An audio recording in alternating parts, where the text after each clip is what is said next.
Hey guys, welcome back to the channel. This is a story about what if Naruto learns Yin and Yang chakra naruhina. Before I start, please support for more amazing content, and do consider subscribing to my channel and share this video with your friends. This is written by Wizard909 and link in description and support writer. Let's start the video. Chapter 1, Dark Origins Brighter Future. Izumi Uchiha walked down the dusty street leading to the Hokage's office. She, and her older brother Bishou, had been summoned by Lord Third first thing this morning. The Uchiha siblings didn't believe this to be mission-related, but they weren't sure. All around Izumi were the signs that the civilians were just starting to prepare for the day. Shops were opening and breakfast stands had been serving food for the last hour. She would have liked to stop and get something to eat, but duty always came first. The young girl noticed several kids from her academy class and waved. They would smile back until their eyes met her brother's. Izumo sighed sadly at this because she wanted Bishou to let her have friends that had other last names besides Uchiha. Their mother died soon after having her, and their father had been executed when Izumi was 5, so her then 12-year-old brother became her primary caretaker. The slightly annoyed girl gave her brother a pouting look. At 15 her brother was a typical Uchiha, very stock and antisocial. He has been a jounin of the Leaf Village ever since the age of 13. He was very thin with the charcoal black eyes of the clan and a short but wild hairstyle of pure white locks. He was wearing his uniform with black paints and chunin vest. The Leaf Village forehead protector was on his left arm and armored forearm guards were on his wrists. They arrived at the building and walked up to the guards. Her brother spoke for them both in his usual monotone voice.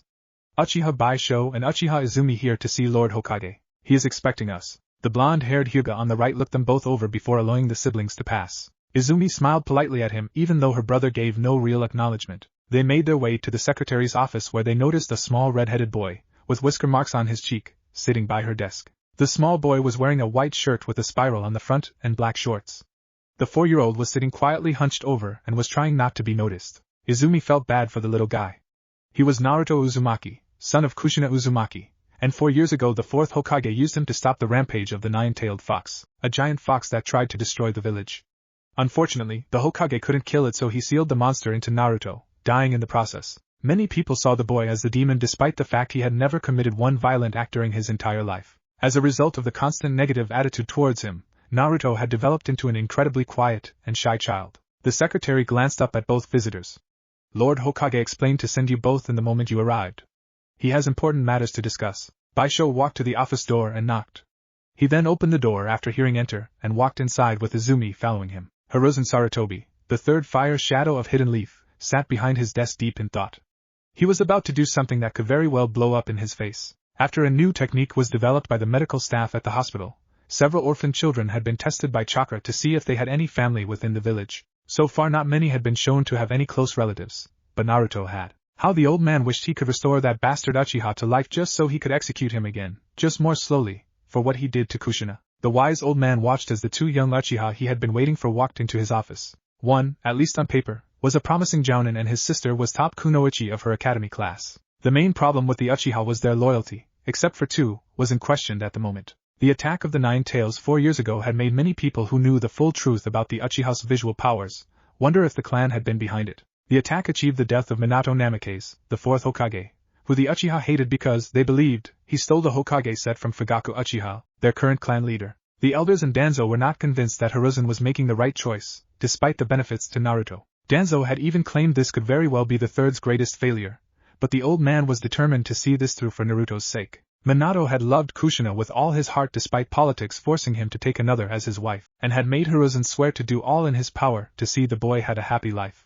After the events of that dark day 4 years ago, many had speculated that the 4th was Naruto's father. However, a simple blood seal provided by Jiraiya had disproved that theory. The Hokage sighed to himself as the 2 Uchihas sat down in front of his desk, mentally preparing himself for the unpleasant talk he would soon be having. Izumi combed her long brown hair behind her shoulders and gave him a cute smile. It broke the old man's heart that this little girl's family could very well lead her straight to her own grave. If what Itachi Uchiha and Shursui Uchiha reported was true, then the Uchiha had begun to seriously plot to overthrow the Leaf Village and seize control by force. There was still time to stop it, and Hiruzen hoped that this act today could help lead to peace and prevent war. Thank you both for coming, Sarutobi said as he pulled 2 files from his desk drawer. He passed each visitor one and sat back. Before you are case files regarding a jounin that died 4 years ago. She was a powerful kunoichi and fuinjutsu mistress that died during childbirth the day Kyuubi attacked. When Kushina Uzumaki turned up pregnant, an investigation was launched to uncover the name of the father. She admitted that it was possible that she had drunk too much one night and blacked out. We never uncovered the man, and no one ever stepped forward. Izumi sat confused by the conversation as she wasn't entirely sure where the Hokage was headed. Bishou, however, knew exactly what Hiruzen was going to say and began to get angry. Not that his stone face showed any signs of anger though. There were things he never told his sister regarding why their father had been executed, and this old fool was about to explain it better than he had ever done. After the hospital invented a new technique to find family relations through chakra, I ordered the technique to be used on Naruto. The old man lit his pipe and took a pull. As you will both see, this closed the case on the father of Naruto Uzumaki. Taking the unspoken order, both siblings opened their copies in front of them. They read the investigation report from over 4 years ago, and the recent conclusion to the case. Bishou knew it was coming but still felt a spark of rage when he read his own father's name in the indicating margin. No way! Naruto Uzumaki is our little brother. Are you sure, sir? Izumi stated, shocked. Hiruzen Sarutobi studied the girl closely. She was staring at the paper in complete shock, but also wonder and excitement. He was expecting many reactions to this revelation, but not happiness. It did make him feel better about his decision seeing the girl was excited about getting a little brother. But anyone who knew their father's backstory and the reason for his execution would be able to connect the dots. He looked to Bishou for answers and received them in his angry eyes. His sister didn't know the reason for their father's execution. This is big, this is huge. I mean, Naruto is our half-brother. Maybe Dad and Kushina met up one night, and one thing led to another. Dad probably didn't want to admit to having an affair with someone so much younger than him. Izumi, Hiruzen interrupted. In the back of the report you will find an official medical valuation that Lady Uzumaki was never shown. We decided to keep it from her as it would only have upset Lady Kushina, and she had enough emotional problems with being a single mother. That and she was also a Jinchuriki, Sarutobi thought to himself. Curiously, the young girl flipped to the back of the report, while Bishou closed his and set it down on the desk. He didn't need to read what he already knew. Sarutobi watched sadly as the girl's curiosity turned to shock then horror as the truth was made clear to her. There were signs that someone used a memory-altering genjutsu on Lady Kushina. Dad erased her mind afterwards. Why? Izumi asked the Hokage even though she knew the answer. She just wanted someone to tell her she guessed wrong. Do you know why your father was executed, Izumi? Sarutobi asked. He was found guilty of sexual assault on a chunin. Karina Yuhi came to me and explained how she had been walking home after drinks with friends, when your father Akari Uchiha placed her under a paralysis genjutsu. He then took her back to her place where he proceeded the assault. Afterwards, he tried to erase her mind but he was never able to advance his Sharingan to its most powerful state. The best he ever achieved was one tomo in each eye. Kurenai is a highly skilled in genjutsu user and was able to fool your father into believing his jutsu worked. So, the village sentenced him to death? Izumi asked, still in shock. No, we gave him a choice. He could live his life in prison after his eyes were removed, or he could die with his eyes. He chose to keep his eyes. Sarutobi watched the girl closely, trying to gauge her thoughts. She was saddened by the truth apparently, but was she sadder for her father or his victims? She hid her emotions behind a mask of stone, regaining her composure. This is horrible, but it is not the main concern. What do we do about Naruto, Lord Hokage? Hiruzen took another long pull on his pipe, taking note of the 9-year-old's Uchiha game face. I leave that decision to you and your brother. You can do nothing, simply walk away, and Naruto never needs to know anything. You can also accept him and take your little brother home to live with you as a family. However, if you do this there will be stipulations. Izumi turned to stare impassively at her brother, and see how he would answer, but Bishou wasn't fooled by the blank emotionless face at all. His sister wanted to take Naruto home today, and would throw a fit if they left without him. The older boy stared at the Hokage, cursing him silently. On one hand the small child was the village's weapon, a Jinchuriki, and on the other hand he was hated by most of the village. If the Uchiha took guardianship over the weapon then it could put them in a negative light. The clan could also try to forcibly make Bishou and Izumi give up custody after they had already accepted it, which would place the siblings in a very negative light with the Hokage and anyone else who would be sympathetic to Naruto. The older boy would have liked to discuss this with the clan first, but he could tell Hiruzen wanted an answer now. To buy time to think, he asked.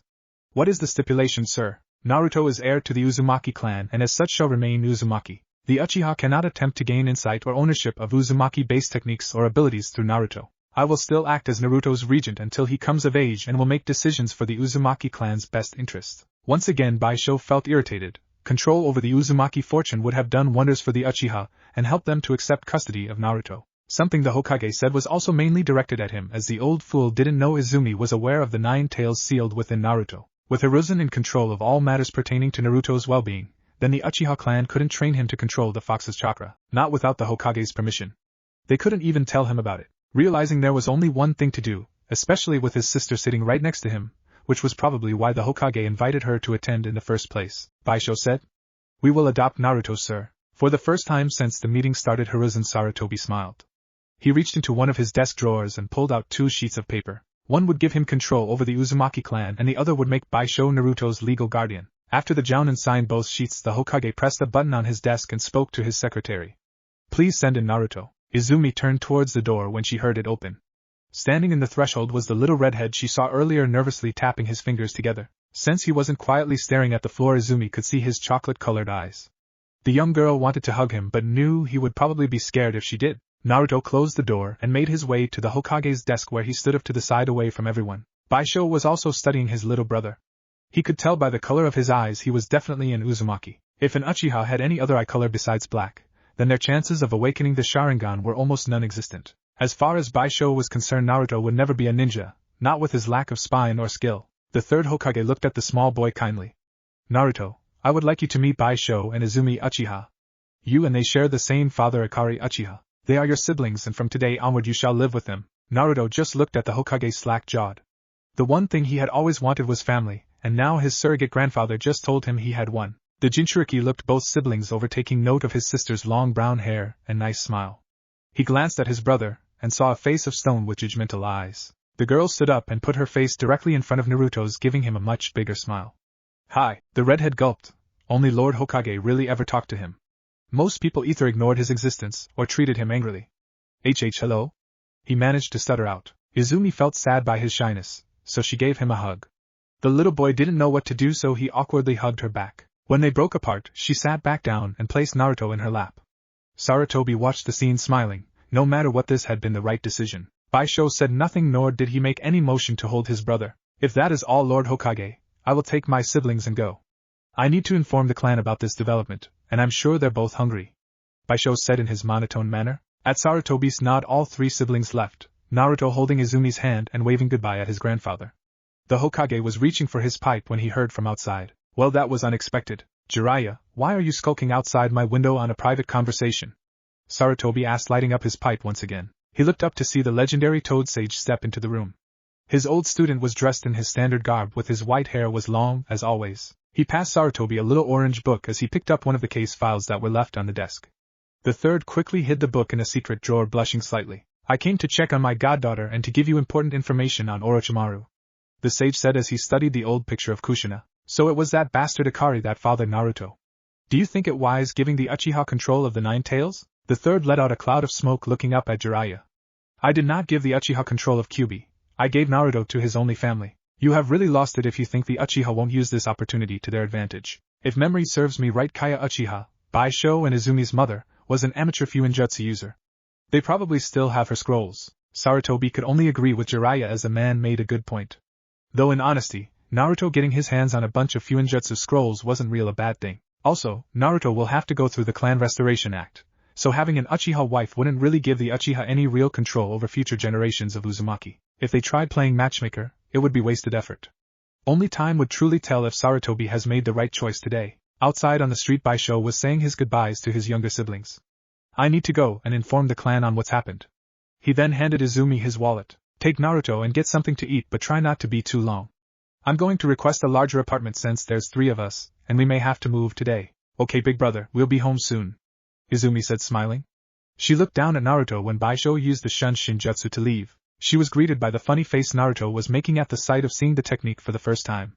She laughed a little, which gained his attention, and asked, So, what do you want to eat, Naruchan? The boy blushed a little at his sister's teasing and said in a quiet voice, Can we get ramen? Ramen? Izumi asked, disappointed. She wasn't a very big fan of salty noodles, however this would be the first meal she shared with her little brother, and she had asked him what he wanted. She also didn't want to disappoint the shy little cutie. Fine, ramen it is. Do you want to go somewhere specific? Naruto nodded his head happily and grabbed Izumi's hand. He then began pulling her towards the greatest place on earth, in his mind anyway, Ichiraku Ramen. Izumi smiled at seeing her brother come out of his shell a little. Her smile faded though as they made their way down the street. Everywhere she looked, Izumi saw angry faces and cold eyes staring at Naruto. The boy knew of their presence as well. He stopped pulling his sister, and instead walked quietly by her leg, looking down at the ground. He was still guiding her in a more subdued manner. The older girl got tired of this and began to glare back but at the civilians. But it wasn't so effective coming from a 9-year-old Uchiha that had yet to awaken their Sharingan. Not much longer the brother and sister arrived at the ramen stand. An older man was busy helping other customers, so a girl around Izumi's age walked up to them. She smiled at the redhead. Hi Naruto-kun. Who's your new friend? Izumi was happy to see someone being nice to her little brother. She also noticed the ramen girl studying her closely to determine what she was doing with Naruto. Deciding to put the girl with light brown hair at ease, the Uchiha explained. Name's Izumi Uchiha. I just learned Naruto-kun here is my half-brother since we share the same father. He'll be living with me and our older brother from now on. Ayam's face broke out in a wide happy smile. This was some of the best news she had heard in a while. She loved Naruto like a little brother ever since Lord Hokage brought him here a year ago, and had wished her own father could adopt him. He had apparently tried, but because of clan politics the civilian council denied the application.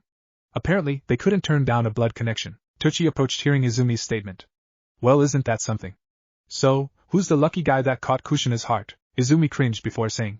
Uchiha Ikari. The old ramen chef froze at the name, giving Izumi a hard look the young girl knew wasn't really directed at her. Not even 30 minutes ago the man's face would have confused her, but now she knew the truth. She took a sad look at her little brother who was smiling shyly at his friend Ayam, and wondered what she would say to him when he inevitably asked about their father. How did you tell someone so innocent and sweet that their father was a monster, and you were living proof of his crimes? Tochi looked at Ayam and said. Can you see to Mr. Takiji? He wants a large miso ramen with 3 orders of pork. Ayam left reluctantly. Mr. Takiji was a mean fat man that had once made a rude comment about rats and vermin being allowed in restaurant when he came in and saw Naruto eating at the counter.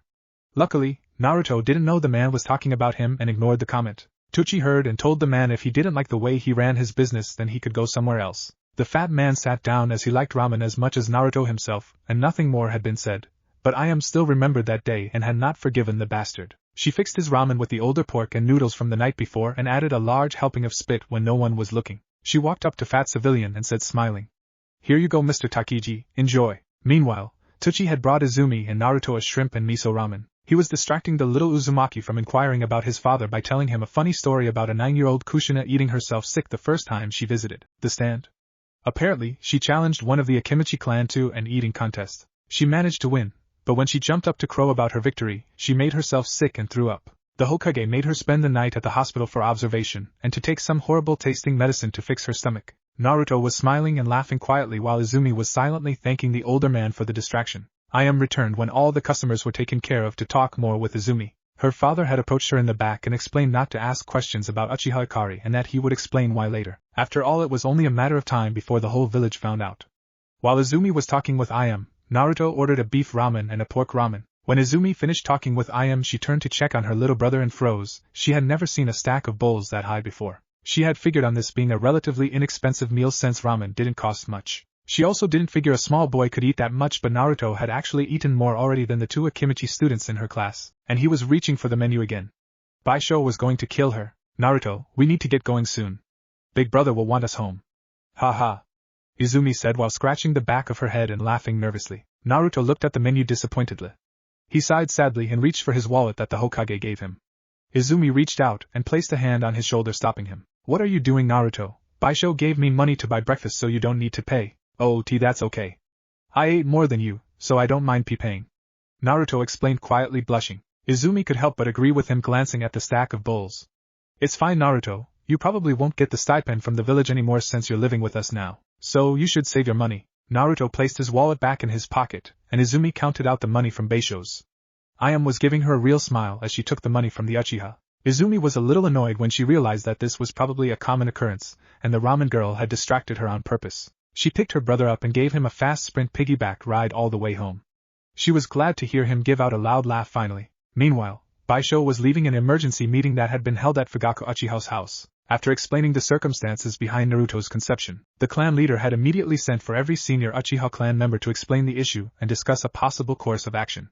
Most were not pleased by what they heard. Even dismissing the fact his brother was the village's Jinchuriki, the story would remind the civilians of a great shame committed by an Uchiha. His father's trial and execution were what led to him and Izumi being ostracized from the clan and forced to live on the outskirts of the clan's compound. The Uchiha Jounin seethed with anger at the memory.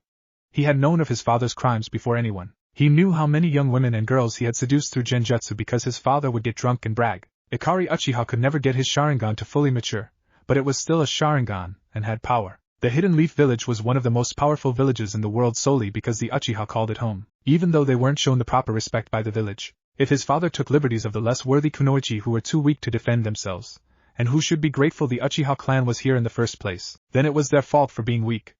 As far as Bishou was concerned, they killed his father because he was proof that even a weaker than average Uchiha was still stronger than the Leaf's strongest ninja. Those damned elders and the shinobi council. The white-haired boy forcibly calmed himself down, thinking back to the meeting. One good thing was he and his siblings would be given a small house in the compound's main area where the head family lived. They would also be given a much larger allowance by the clan than what one would expect for a family of 3. Lady Mikoto had insisted upon it. When those present argued how unfair the stipend would be too high for a family of 3, Fugaku's wife had laughed. She then explained. Bishou isn't feeding a family of 3 Uchiha, he is feeding 2 Uchiha and 1 Uzumaki. Though Bishou didn't fully get the explanation, it had made every older man and woman present shut up about the stipend. This made the boy fear for his wallet that he had left with his sister. Fugaku had then inquired about any stipulations the Hokage may have made upon Naruto's adoption. This caused some sour faces after Bishou had explained the old man would have greater control over the redhead than the Uchiha would. The fact they couldn't train Naruto to use the fox's chakra to better help the clan's interests had made several sore. They also talked about an eye transplant, but this too was also shot down as the Hokage would never agree to it. Once again, Lady Mikoto came to the rescue and said they should send a formal request to Sarutobi in having Naruto trained by Uchiha Ojo, the clan's current Fuinjutsu expert. Lord Fugaku himself had wrote it up and sent it along with the chunin to be delivered immediately. One brave jounin had voiced the most troubling question. What do we do about public relations regarding the scandal this will cause? It won't take many to connect the dots after hearing Ikari is Naruto's father. The mood within the room had grown truly dark then as the clan was reminded of its public shame. Fugaku spoke up harshly. We will not draw attention to what is obvious. When inquirers come we will tell the truth as lying is pointless. Bishou and Izumi will refrain from making any statement to fellow Leaf citizens and shinobi, they are to simply say it is private. If any damage control is needed, Mikoto and I will handle it. Bishou remembered the look on Mikoto's face at the question. The look of pure rage on her pretty face had confused him for a second, until he remembered overhearing once that she and Kushina had been close friends. It was even possible that their friendship had led to the assault since it is possible the Uzumaki had first caught his father's eyes when she had visited Mikoto. They could have even been drinking the night it happened. Bishou didn't care one way or another, Naruto was proof his mother had been weak and nothing more. Coming up on his apartment front door, he saw both Itachi and Shursui waiting for him. Can I help you? He asked, studying both visitors. Itachi looked up at the older boy and said, My mother asked us to help you move. Shursui gave no response. Bishou led both boys inside looking around for his younger siblings. Neither were present at the moment. He turned to his guests. Izumi took Naruto to get something to eat. We'll wait for them if neither of you mind. Shursui leaned against the wall by the door studying Bishou. He knew without a doubt that this man was a traitor to Konoha. This fool placed the blame for his father's death purely on the village, and not on Ikari himself. He was probably the only Uchiha that thought that way since many had wanted to kill the bastard themselves. Unfortunately, only half wanted to kill him because of what he did to fellow Leaf Kunoichi, the rest wanted to kill him primarily because he was caught and embarrassed the clan. How do you plan on teaching Naruto? Shursui asked in hopes of gaining insight he could later give Lord Hokage. Hiruzen had been reluctant to kill of the more powerful Uchiha with suicide missions despite Danzo, the elders, and both loyal Uchiha saying to do so. Danzo and the elders wanted the powerful threats removed, while Itachi and Shursui hoped the clan would call the rebellion off if they lost enough fighters. I'm not sure if there is anything I can really teach him. Judging by his eye color he will never awaken the Sharingan. I'll probably just let Izumi teach him until he goes to the academy. He may one day be a competent genin. The stupid fool commented offhandedly. Shursui watched Itachi's eyes narrow at Bishou's words, no doubt thinking of his own little brother Sasuke. Fugaku often favored Itachi over Sasuke, which left the younger brother attention-starved. As a result, Sasuke would often chase after his older brother because their father was rather unapproachable. Shursui knew just how much Itachi loved his younger brother, and to see Bishou talking bad about Naruto was hitting a nerve in the young protege. One of both Itachi and Shursui's worries was that the third Hokage would want to spare Bishou for Naruto's sake. If anything, the radical Uchiha's reaction regarding his little brother suggested getting him out of the picture would help Naruto's emotional development. The Genjutsu master wouldn't underestimate the older Uchiha though. Bishou was highly skilled in elemental ninjutsu, and was said to have one of the more powerful Sharingan eyes present in the clan. A discrepancy in a mission report that involved the death of a fellow Leaf ninja, one Bishou had been good friends with, made Shursui question just how powerful those eyes really were. Glancing at Itachi, Shursui was actually worried the 9-year-old boy would attack the 15-year-old. When Izumi and Naruto walked in through the front door, the little boy realized there were strangers present, and hid behind his sister's leg. Izumi wasn't fazed, unlike her obviously annoyed older brother, and grabbed Naruto under his armpits, holding him up like a cat. This little cutie is my little brother Naruto. Naruto, this is Itachi-kun and Shursui. They're both Uchiha and friends of mine. The obviously uncomfortable boy tapped his hands in front of himself protectively. Hello? Itachi smiled politely, trying to be nice. Hello Naruto, we've come to help your older siblings move. Naruto looked down shyly as his sister sat him down. She then turned to ask Bishou. We're moving already? Yes. The clan didn't have any large enough apartments close, so they are relocating us to a small house in the middle of the compound. We won't be far from the main family home actually. Shursui stood up and produced several scrolls from a pouch on his belt. He passed them out to everyone except Naruto, and explained, we can seal everything into these storage scrolls to make packing easier. Izumi grabbed one and walked to her room with Naruto following close behind her. The little boy stood in the threshold curiously looking around. For the most part the room was very empty, only a few plants by the window on the right side and a futon for sleeping. His sister walked to the closet on the left, and began talking her clothes and neatly folding them on her futon. She looked to the small boy smiling and said, Come here Naruto-kun, I'll show you how to use the storage scroll. The little boy happily stood by his sister as she sealed her belongings. She placed the scroll on the ground and unrolled it. She began making hand signs slowly so Naruto could follow, then slammed her hands on top of the funny drawings inside the scroll. Naruto watched fascinated as ink spread out from the paper like spiderweb until it covered his sister's stuff. Finally, everything disappeared in a puff of smoke. Naruto smiled at the sight. Izumi placed the scroll in her side pocket of her black pants, and then placed Naruto on her hip and walked out of her old room. The little Uzumaki snuggled sleepily into the 9-year-old's side, feeling happy and safe for the first time in his almost 5 years. Neither sibling knew that a dark cloud would soon fall over the Uchiha in only 1 month's time, how Naruto would be forced to rise to the occasion to save another child, and how it would change him forever. Chapter 2, Priorities. Izumi's house. Izumi Uchiha sat at her kitchen table, a cup of tea cooling in front of her. Looking around the empty room she and her brothers had shared meals for the last month filled her with great sadness. She hated the silence that filled the house as there was nothing to distract her from worrying. She hated the fact the Uchiha clan had been forced to move to the outskirts of the village after the Kyuubi attack because it meant she lived so far away from the hospital. She hated the fact her little brother was there right now fighting for his life and, by order of the Hokage, no Uchiha was allowed anywhere near him. However, the thing she truly hated most and wanted to destroy made her the saddest, the one who placed Naruto in danger by offering him up as a sacrificial lamb, her older brother Bishou. Hanging on the wall opposite of the young kunoichi were 3 pictures in honor of their parents. 2 on the left were of her mom and dad encircled by a silver flowery wreath. On the right by itself was a picture of Kushina Uzumaki placed in the middle of the Uzumaki clan symbol, which was painted on the wall in green. This had been done by Izumi herself because she wanted to make Naruto feel as welcome as possible. No one had yet to tell him the circumstances of his birth. Izumi simply told him she never knew his mom and their dad knew each other. That was why no one ever suspected they could be related. Things had been going so well and then the assassination attempt on Itachi. Earlier that morning, an unknown man, dressed all in black, made his way silently from vantage point to vantage point, studying the compound his target lived. His orders from his leader had been clear: eliminate Uchiha Itachi at all costs. The village command had heard from spies within Konoha of an Uchiha protege unlike any that had seen since Madara himself. No one in command back home wanted to see this 9-year-old boy, already a genin, make it to adulthood. The ninja was calm as he watched the comings and goings of those within the compound. It helped him quite a lot the Uchiha lived on the outskirts of the village so far away from ANBU patrol routes. So far, he hadn't had any close calls, but now came the hard part. He had to slip in unnoticed, kill his already skilled target, and leave without anyone knowing he had been there. If Ka was dead, there was no way his village could take responsibility for this action without starting a war. The man saw an opening to finally get inside.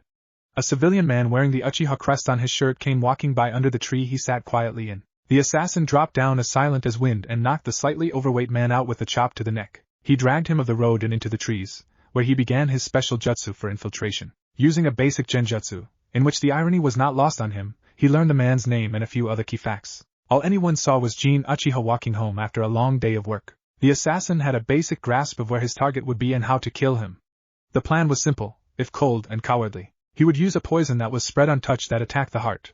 All he needed to do was find Uchiha Sasuke and let him carry the deadly payload to his older brother. The poison in question was a recent invention that his village had developed only 2 months ago. The reason it was being used was because no one had seen it before, and it couldn't be traced back to his homeland. There was a common antidote to the poison, but by the time the leaf administered it, Itachi's heart would be so ate up there would be no way to save him. Another good thing about the poison was it worked faster on someone who had more chakra.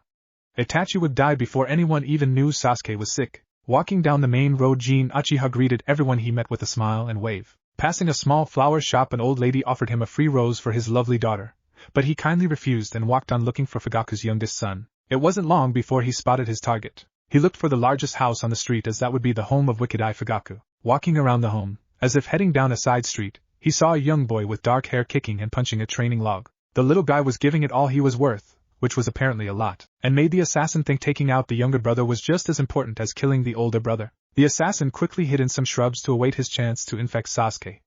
There weren't many people around since most were at school, work, or missions. There were still the elderly and the stay-at-home parents to watch out for.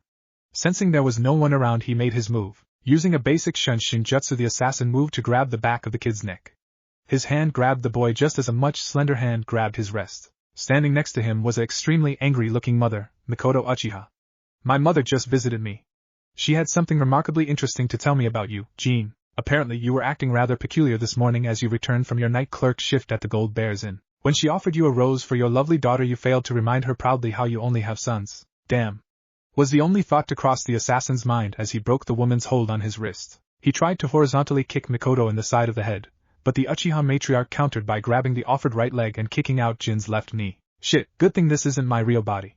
The assassin thought as he cancelled his infiltration jutsu. Living flesh concealment jutsu release. Little Sasuke watched horrified as the fight began. When he felt someone grab his neck, he turned to see his mom holding the wrist of a fellow Uchiha. He then watched his clansman attack his mom only to get his leg broke. The little boy thought the fight was over, but the unknown Uchiha released some technique he never heard of and vomited a whole other person from his mouth. The new man, all dressed in black, ran away with his mom right behind him. The little Uchiha watched his mommy throw a butcher's knife at the attacker's head and remembered seeing her use that same knife to cut tomatoes as he walked out the back door. Mikoto disappeared around the house still chasing the assailant. Sasuke looked down to check on the fallen Uchiha, and saw that he was very still and pale. His eyes were wide open, but he didn't appear to see anything. Sasuke fell to his but when he realized the man was dead. His eyes began to water as his grandmother swooped down and picked his up. My little ninja, are you okay? Did that man hurt you? She asked frantically. Mikoto's mother then looked down and saw the dead body of Jean. She teared up seeing her friend, thinking of his poor sons. It was then the elderly lady felt a powerful pain in her heart. She fell over backwards, dead before hitting the ground, still holding her grandson in her arms. A few hours later, Uchiha Ojo sat silently watching young Naruto practice his kanji.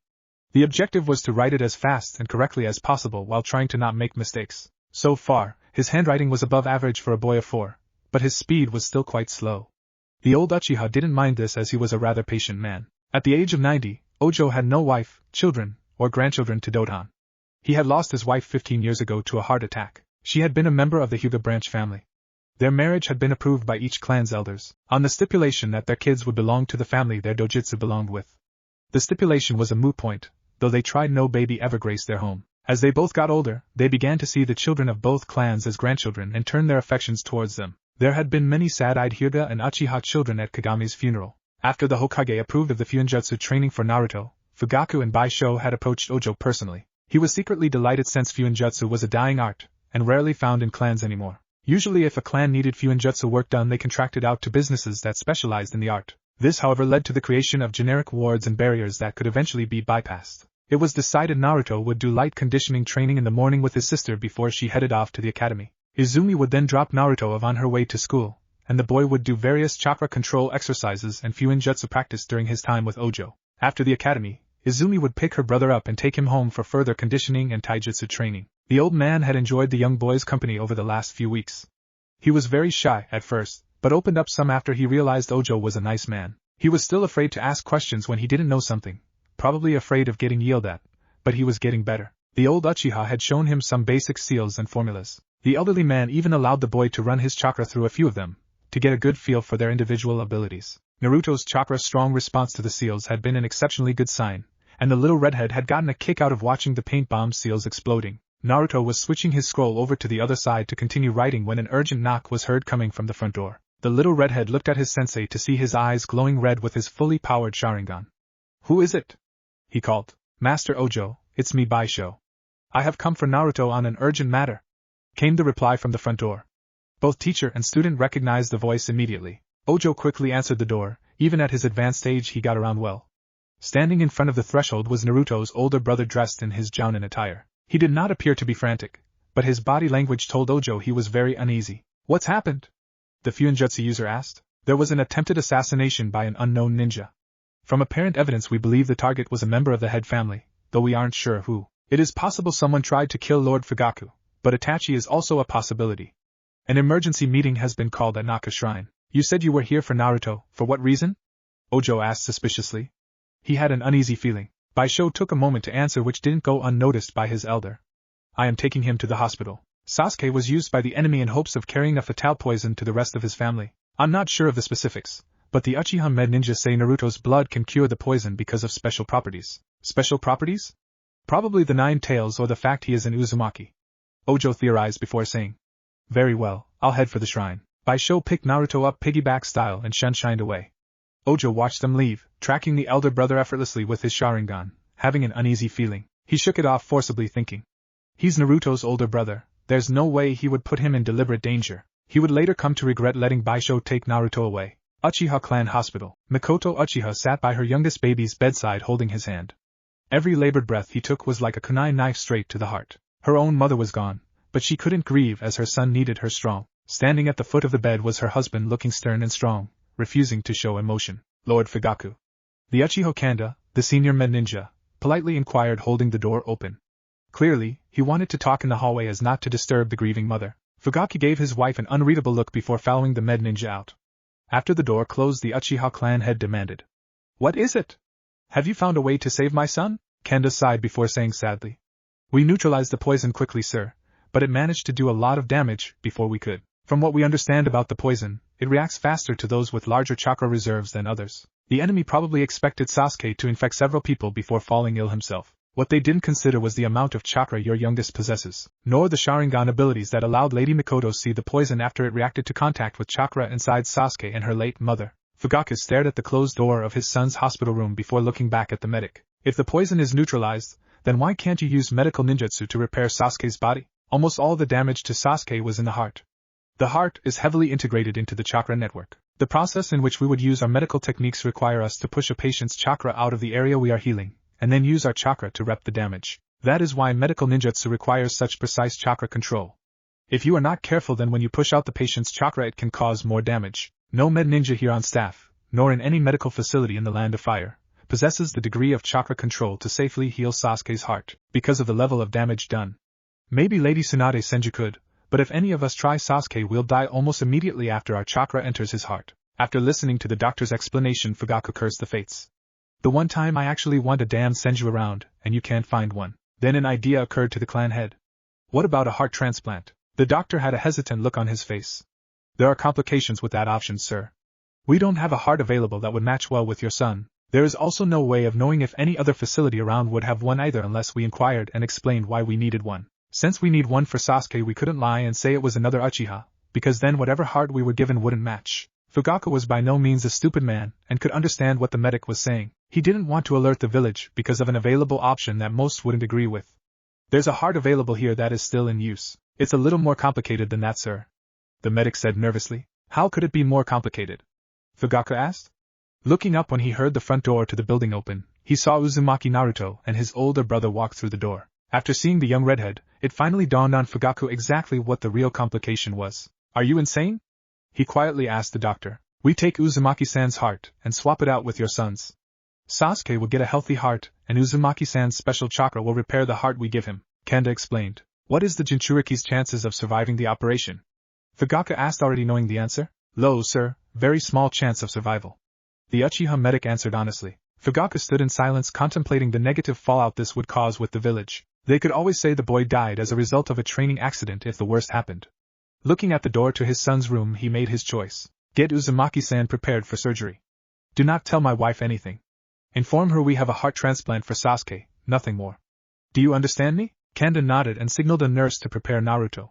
He then went to explain things to Mikoto exactly as Fugaku said to. After having a meeting with his remaining staff, it was decided that the surgeries would happen simultaneously as it was the only way this could possibly work. Naruto sat in a large room on a hospital table in nothing but his shorts.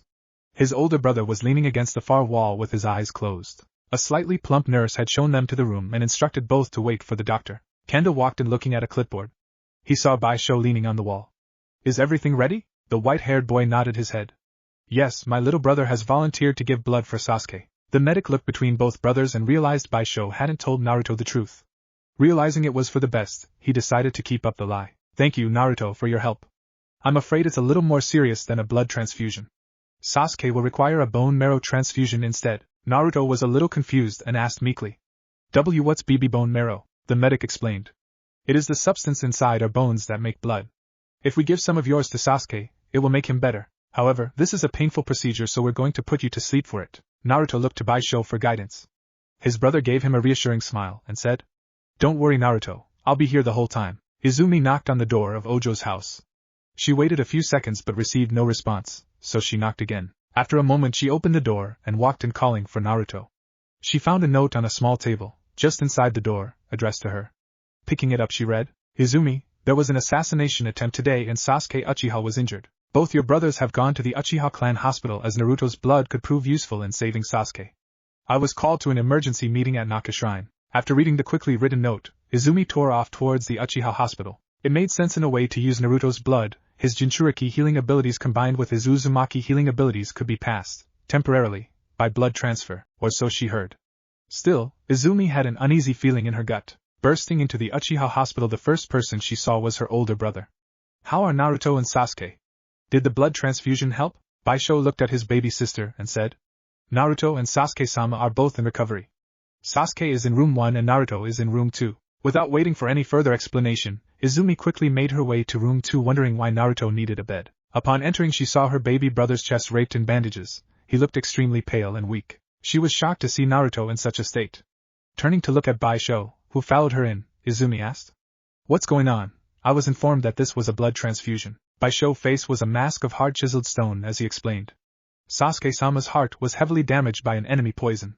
To save him we exchanged Naruto's heart for his. Sasuke-sama is doing very well and should recover quickly, and as suspected Naruto's abilities are repairing the heart he now has." It took a moment of stunned disbelief for Izumi to process everything her beloved older brother had just told her. Looking back down at the very pale and shaking child she asked, "Did Naruto agree to do this? Did he fully understand everything that was going on?" Without remorse the older boy told the truth. "No, he thought it was going to be a bone marrow transplant." "You bastard!" the shocked girl screamed. Bishou gave his sister a stern look. "You need to understand something, Izumi. Naruto is not an Uchiha, and if his death means Sasuke-sama lives, then so be it. The only true accomplishment he will ever truly have is saving Sasuke-san, and you know I'm right, you're just too stubborn to admit it. Right now, there are those jealous of the Uchiha's power and control of the village, and they do everything in their power to subjugate us. They are trying to choke us out with unfair prejudice and lies. The truth is everyone fears this village because we call it home. Our strength is greater than every other clan's combined. If they fall in battle so we can continue on, then the village is stronger for it." Izumi couldn't believe the words she was hearing. She couldn't believe her kind older brother really thought this way. "Where is the doctor? Someone should be here with Naruto." Bishou shrugged his shoulders. "Most were too exhausted after the dual surgeries and needed rest. The ones still standing are tending to Sasuke-sama." Though Bishou didn't say anything, the truth was still in his manner of uncaring. No one believed Naruto would survive and had placed him off to the side to die quietly. If he died, then they would make it look like an accident. "I need air," Izumi said, running out of the room. Upon exiting the hospital, the young Uchiha vomited all over the grass. She stood, hyperventilating, and came to a decision. Izumi ran as fast as she could for Hokage's tower, Izumi's house. Izumi poured her cold tea down the sink. Frustrated tears fell down her cheeks as she remembered her older brother's words. If he truly placed the Uchiha on such a high pedestal, then what did that mean regarding their father's victims? Did he believe their father should have been pardoned because he was an Uchiha? Or that Kurina Yuhi should have just accepted what happened and moved on? The truth was she no longer knew what her brother was thinking anymore. Izumi threw her glass against the wall, shattering it with a yell of frustration. She then collapsed back in her chair and laid her head on the table sobbing. She heard the front door open and close with a loud slam. Looking up, the 9-year-old girl watched her brother storm in. Gone was the shinobi emotionless mask and instead was a face full of rage. "Do you know what you did? The Uchiha clan is being audited. We also can't take part in any missions, except for the running of the police force, until after an official investigation. That doesn't matter for me though, because my shinobi license has been permanently suspended." Izumi glared at Bishou definitely. "After what you did to our brother, they should have killed you." Bishou was taken back by the venom in his sister's voice. She had never once spoke to him with such hate. He made a move as if to slap her, when he heard another cold voice speak. "That would be a bad idea." Both Uchiha turned to look at the wall with the family photos to see an Anbu shinobi leaning against it. Bishou tensed as he hadn't felt the man's presence at all, but there was no mistaking who he was. Hatake Kakashi. The spiky-haired ninja pulled off his dog-themed mask to reveal not much more of his face. The only area you could see was around his right eye, since his ninja headband covered his left eye, and a half mask covered his nose and mouth. His hair was as white as Bishou's. "Lord Hokage sent me to inform both of you that Naruto is no longer in danger of dying. His body repaired the heart well enough for the medical staff to take over. He is still in a coma but should wake in a few days. Izumi may visit him whenever she likes, but no one else will be allowed in his room." Both Uchiha's reactions were different at hearing the news. Bishou couldn't care less and Izumi started crying again with a smile on her face. What about the Uchiha clan's audit? Bishou asked quickly. Kakashi's one visible eye narrowed as a powerful pressure was felt in the air. Lord Hokage will send Marino Ibiki tomorrow to begin. As Kakashi began to walk towards the front door, he paused and addressed the siblings in a lazy manner, staring over his right shoulder. One more thing, killing you Bishou might upset Naruto. After surviving such an ordeal as he did, telling him you were executed might accidentally unleash the Kyuubi. Kakashi stood there for a few more seconds letting his words sink in. Seeing the eyes of the older Uchiha narrow, the Anbu knew he got the message. The older ninja left, and Bishou turned to address his sister, only to find she was gone too. Izumi was already fast on her way to visit Naruto. Screw visiting hours. Chapter 3, A Wise Man's Warning. Naruto awoke in an area he had never been before. The sky was full of golden clouds that appeared to have twinkling stars set inside them, and the floor was clear, clean water that reflected the sky perfectly. The shy boy had never seen anything so beautiful before. Looking back down at his feet, he finally realized he was standing on the water's surface. He had seen his sister do something similar, and wondered if he somehow learned the technique. No, you are not standing on water. The water is holding you up, came a reply from behind the boy. Naruto quickly turned around to see a man sitting cross-legged in midair, or at least the little Uzumaki thought he was a man. He had a long thin white beard and spiky white hair. There appeared to be 2 horns on his forehead. The old man was dressed in an all-white robe with 6 red tomo along the front of the collar. It was when the man opened his eyes and looked at him that Naruto received a shock. The old man's eyes were purple, and appeared to have a ripple pattern that started at the center and disappeared at the edges. Who are you? Naruto stuttered in a scared voice. The man gave him a kind smile and said, I am Otsutsuki Hagoromo, though you may have heard of me by my title, the Sage of 6 Paths. Naruto tapped his fingers in front of himself shyly. The name didn't ring a bell and he didn't want to insult the grown-up. Usually when grown-ups got mad, they would hit him. Naruto noticed the old sage frown. I will not hurt or yell at you, Uzumaki Naruto. You are only 4, so it is no wonder you never heard of me before. Most people think me to be only a myth anyways. CC can why you read my mind? Naruto asked in wonder. Hagoromo laughed. No, reading your body language, as well what I already know about you from observations, I can make an educated guess. Naruto wasn't really sure what the old man meant, but he was smiling, so that was a good sign. Naruto didn't know why, but he was becoming less nervous and somehow knew this was a good man. Then something the sage said clicked in the boy's head. Your observations? You've been watching me? The sage noticed the stutter this time was more from angry than nervousness. You and others. I died over 1,000 years ago, and from time to time will look in on my descendants. Naruto calmed down hearing they were family. He became nervous once again though and asked scared. If why you're dead then am I dead? No. Hagoromo was quick to reassure the small child. You came close to dying, but you will live. Naruto was confused. How did I almost die? Did they take too much blood? A look of anger crossed the face of Hagoromo, but was gone before Naruto could truly register it. They didn't take your blood. They exchanged your heart with Sasuke's. Your natural healing abilities fixed the damaged heart, but you should never have been placed in such jeopardy just to save another boy. It wasn't your responsibility, and they didn't even have the courtesy to ask for permission. Bishou probably didn't know what was really happening. Naruto said looking down at his chest. He pulled his shirt out a little to see if there was a scar. There are no signs of injury, as you have fully recovered. The sage said seeing Naruto curiously check himself. As for your loving older brother, he knew exactly what was going to happen when he came and collected you from Uchiha Ojo. Naruto looked up shocked. How could Bishou do that to him? He began to shake as tears gathered in his eyes. The old man quickly gathered him up in his arms and sat Naruto down in his lap. The redhead broke down and cried into the sage's robes, wondering why his older brother would betray him. Hagoromo didn't mind the wet tears though, he just patted Naruto's back to comfort him. Finally, the child stopped crying and just sat sniffling in the sage's lap. I'm sorry Naruto, but there is something you needed to know and our time to talk is limited. One day soon you will have to make a difficult choice, and you need to be prepared, Hagoromo said staring out into the golden horizon. What do you mean, sir? Naruto sniffed, wiping his nose on his sleeve since he didn't have a tissue. The otherworldly being seemed to conjure one from thin air and hand it to the child. The Uchiha are in danger of being completely destroyed.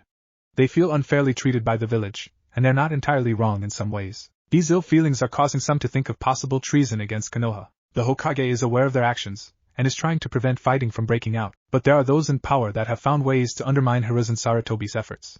The sage explained sadly. I don't understand, the Uchiha are the police. That's an important role in the village, Naruto said quietly.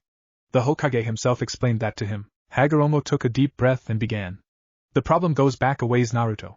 Before the ninja villages, there were only ninja clans. After a period of almost endless war, the Senju and Uchiha formed an alliance to create the first ninja village Konoha. Soon other clans joined the village and the land of fire prospered. However, when the time came to select the first Hokage, the Uchiha wanted their leader Madara selected, as that was one thing promised to them for helping create the village. However, the other clans wanted the Senju leader Hashirama chosen. Fearing the village would break apart, both the Uchiha and Senju agreed to Hashirama becoming the first Hokage. However, Madara was not in agreement with this choice and soon left the village. The powerful Madara managed to use Genjutsu to take control of the nine-tailed fox and return to Konoha to forcibly take the Hokage's seat. After an unimaginable battle between Madara and Hashirama, the first Hokage was victorious and the Kyuubi was sealed into his wife Uzumaki Mido. Seeing Naruto was about to interrupt him, the sage said, "Yes, Naruto, she was a member of your clan." After the battle, the other clans became weary of the Uchiha. There was still bad blood between some of the clans because of the warring clans period, and the Uchiha had been most vicious in their victories. Though Hashirama tried to help, he was also trying to make peace with the other ninja villages that had sprung up in answer to Konoha. Hashirama died from illness and his brother, Tobirama, became the second Hokage. It was he who made the Uchiha police force. Tobirama didn't trust the Uchiha and lacked his brother's heart. He wanted the Uchiha sequestered and out of the way of village politics. By making them the police, he accomplished this while making it seem he was giving them a true purpose. Over the years, the Leaf Village Council would downplay the Uchiha's accomplishments. They didn't want them gaining popularity with the civilians. The Uchiha were also accused of involvement in the second Kyuubi attack 4 years ago. The last thing anyone, even your current kind-hearted Hokage, wants is for an Uchiha to become the village leader. Though it pains me to admit this, the village council is not wrong in their thinking, just their actions. The Uchiha are too stubborn and proud. They believe the village exists to serve their ambitions. If they were to be given leadership over village, then they would try and take all the power for themselves. Under their rule, the people would ultimately suffer while the Uchiha thrived. Even if a kind-hearted Uchiha took the seat, the clan would still be in his or her ear telling them what to do. With the Uchiha's current attitude, there is no possible way for an Uchiha Hokage at this time. Naruto sat quietly thinking about what Hagoromo told him.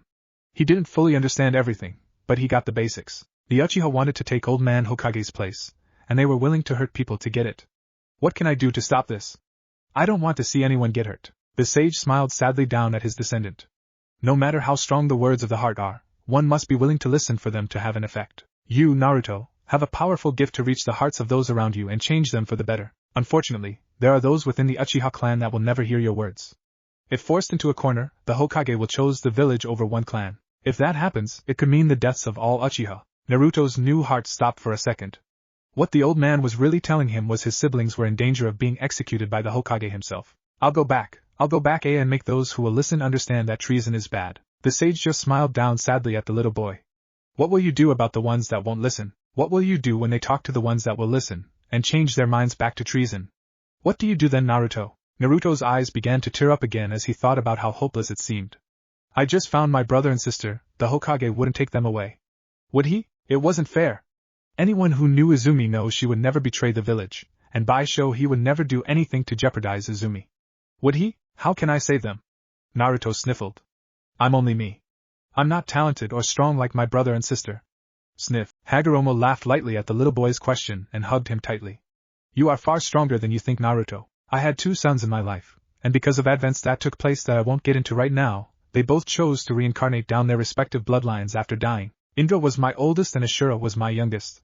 You, my boy, are of Ashura's line, and the incarnate of my youngest for your generation. Naruto was so shocked he stopped crying. What does that mean? As a result of what has recently happened, you will receive my very own chakra. This will give you the ability to use the yin-yang release. What that means is for you to find out. The first Hokage was the incarnate of Ashura before you, and he had such a close resemblance of my chakra. He gained the strongest wood release ever seen. The little Uzumaki sat in the sage's lap processing this new information. The fact he could have the same power as the first was incredible. He had heard stories about the man that built the village from Ojojiji, since he had been alive to meet him. Then something began to bother him. If I'm the incarnate of Ashura, then who is the incarnate of Indra? Hagoromo rubbed Naruto's red hair. That I won't tell you, but I'll tell you who the last one was. Uchiha Madara, the man who fought Hashirama for the Hokage hat. The sage watched proudly as the quiet redhead figured out the hidden clue. If Madara was the incarnate, then it stands to reason the Uchiha were the descendants of Indra. That means his new incarnate was also an Uchiha. Will I gain the wood release, Mr. Sage? Naruto asked curiously. It was too hard for the 4-year-old to pronounce Otsutsuki. Ignoring the way Naruto addressed him, Hagoromo explained. You, Naruto, are the first ever incarnate from the Uzumaki clan. The wood release is an exceedingly rare Kekkai Genkai of the Senju clan that only a few receive. Hashirama was by far the most powerful user since Ashura himself, though every Senju incarnate gained the Kekkai Genkai. You, Naruto, have little Senju in your pedigree. Most of your blood is Uchiha, with Uzumaki coming in at a close second and Senju at the bottom. Something the sage said didn't really make sense to Naruto. Izumi told me the Uzumaki are cousins of the Senju, and that the Hyuga are cousins of the Uchiha. She also said that it is believed by the Uchiha that the Byakugan is an offshoot of the Sharingan. She also told me the Uzumaki have such powerful chakra because of the Senju clan. If that's true, then why does my small amount of Senju blood mean anything? Shouldn't the Uzumaki and Senju blood be the same? The old sage scoffed at Naruto's question. Sorry Naruto, but that is completely wrong. My brother Hamura Otsutsuki is the father of the Hyuga clan, as well a few other like the Kagaya. My sons only father the Uchiha and Senju. One of Ashura's granddaughters married a man that had unusual properties associated with his life force. When combined with Ashura's line, this created a special chakra that granted increased healing abilities and excessive longevity. This was the birth of the Uzumaki clan. Hagoromo let the information sink in a little before continuing. There is one more thing we must discuss, Naruto, the reason why you are hated? Naruto gave the sage all his attention. This was the question he had asked the old Hokage many times but received no answer for. As I mentioned earlier, Mito Uzumaki had sealed the Kyuubi inside herself to stop it attacking alongside Madara. Towards the end of her life she realized she had to seal the fox into a new host. Your mother Kushina was chosen for this burden because, even amongst the Uzumaki clan, her chakra was special. The day you were born, someone, possibly an Uchiha, freed Kyuubi from your mother in her weakened state, and used him to attack the village. The fourth Hokage needed another Uzumaki to seal the fox inside and chose you, since there were no other available candidates. Naruto looked down at his stomach, shocked. The nine-tailed fox was said to be bigger than any building in Konoha. How does something so big fit in my tummy? The sage let out a deep bellowing laugh. Simple, the fourth Hokage sealed him inside you using Fuinjutsu. After calming down, Hagoromo gave Naruto a sad look. You need to know something else, Naruto. I battled a beast known as the Ten Tails. I stopped it by sealing it inside myself, becoming the first Jinchuriki, the name for people like you with Bishou sealed inside themselves. At the end of my life, I used my abilities to separate the monster into the nine-tailed beasts of today. The fox inside you is my son Kurama, and at one time was a guardian of man. Over the years people would persecute the Bishou unfairly, causing them to become hateful of humanity. Their treatment in the past is similar to the way your village treats you. So, when you first met him, keep that in mind. Sensing his time with his ancestor was coming to an end, Naruto held his robes tighter. Please sir, tell me how to save my brother and sister. I can't, Naruto, the sage said sadly. This is something you must discover for yourself. It is unfortunate, but remember this, no matter how powerful you become, no matter how great a hero you are, you can't save everyone. Naruto was about to try pleading again but found himself looking up at a white ceiling he didn't recognize. Looking around the room from his bed, he saw various machines and a window that showed the night sky. Looking down at himself, he saw he was only wearing his shorts. A large paper sheet was attached to his chest and paper bandages were wrapped around both his arms. He saw various seals drawn on the paper sheet and wraps, but he didn't know what they meant. Suddenly, something happened that Naruto couldn't explain. He could feel his chakra flowing through the seals. He had felt his chakra before when Ojo showed him seals at his house, but not like this. As the energy flowed from the seals and back into his body, his mind began to flood with information. It was like his chakra was literally teaching him everything about the Fuinjutsu currently on his body. Then he felt something that scared him. His stomach began to feel warm as his chakra began analyzing the formula on his abdomen. The one he now knew held the fox prisoner. If this accidentally broke the seal, then the beast would get out. He tried to control his power and make it stop, but it wouldn't respond. His mind began to gain even more information as his chakra finally stopped. Now knew there were two seal formulas at work, and a master tag embedded in both. Naruto suddenly went back to the day he first learned about master tags. It was the third day he had worked with Ojo-sensei. It was like he was there reliving the moment. It was perfect memory recall in high definition. Now Naruto, I want you to have a look at this and tell me what it is. Ojo had asked the young boy, handing him a large sheet of paper with a formula drawn on it. Naruto had examined the paper excitedly since he loved learning about seals. It was the jutsu of the Uzumaki clan and Naruto wanted to be the best Uzumaki seal master ever. The drawing looked like a throwing star outline full of various kanji and squiggly marks. Naruto gave Ojo a confused look.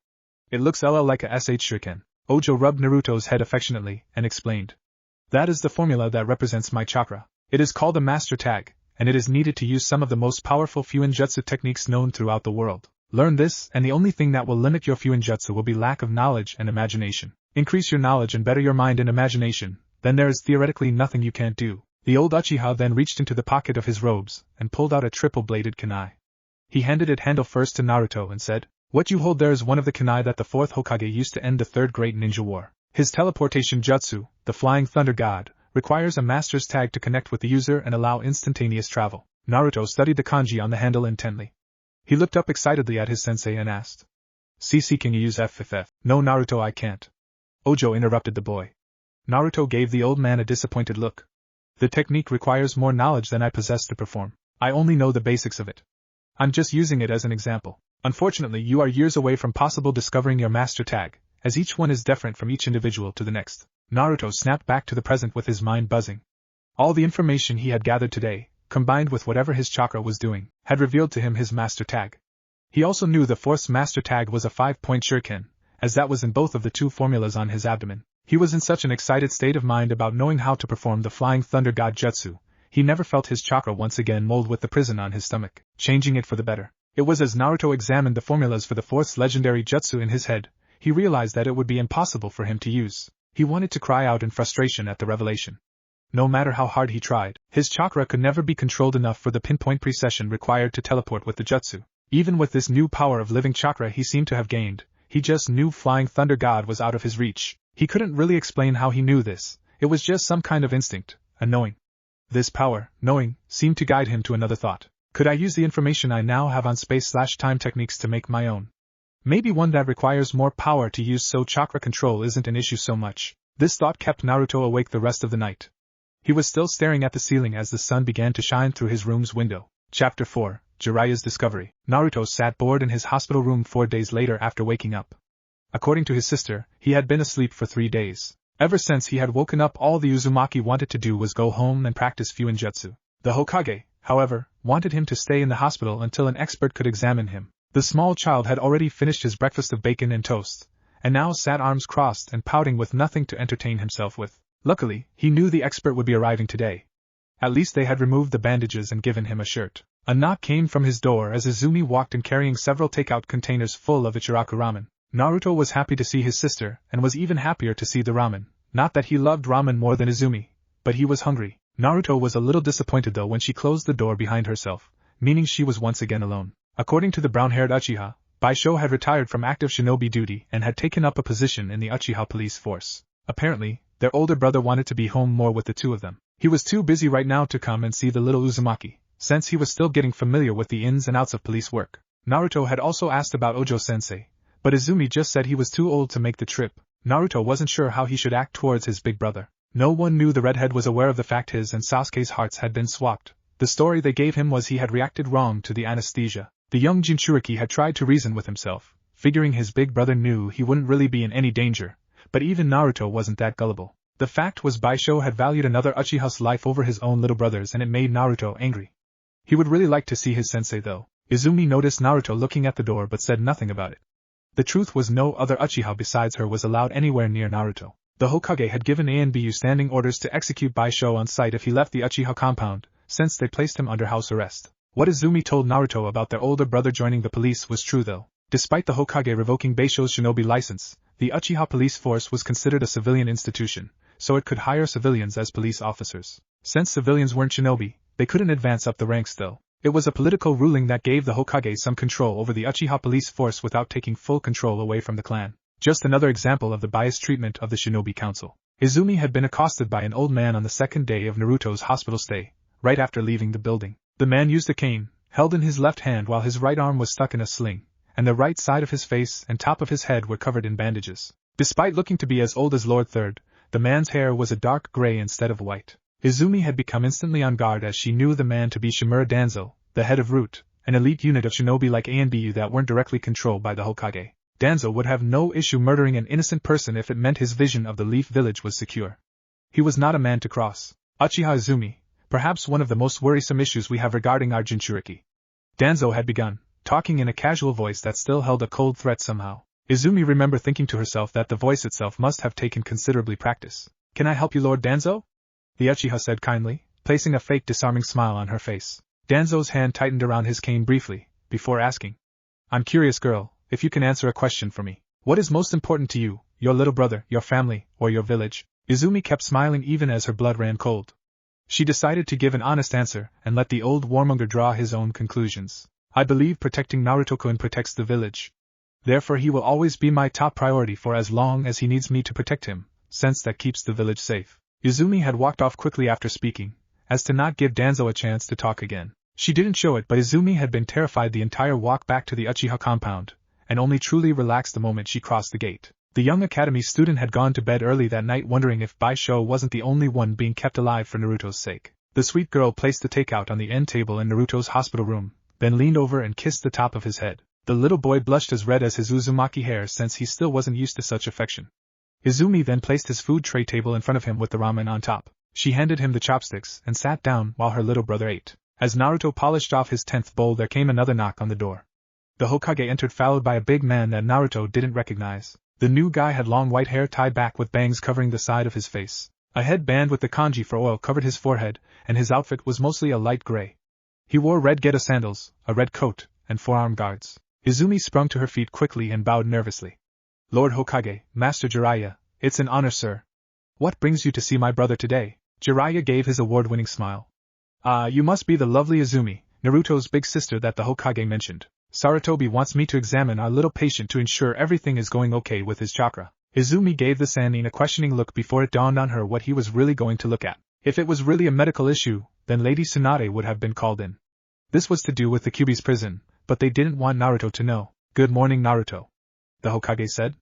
This man next to me is one of the legendary Sannin, Master Jiraiya. I asked him to check your chakra network to make sure everything was functioning correctly. As the Fuinjutsu master made his way to Naruto's bedside, Sarutobi was giving Izumi a searching look. The girl obviously knew who Jiraiya was but didn't ask any question about why he was checking her little brother's chakra network. He had already planned an explanation for the girl and why his student was performing a task that any medical ninja could perform.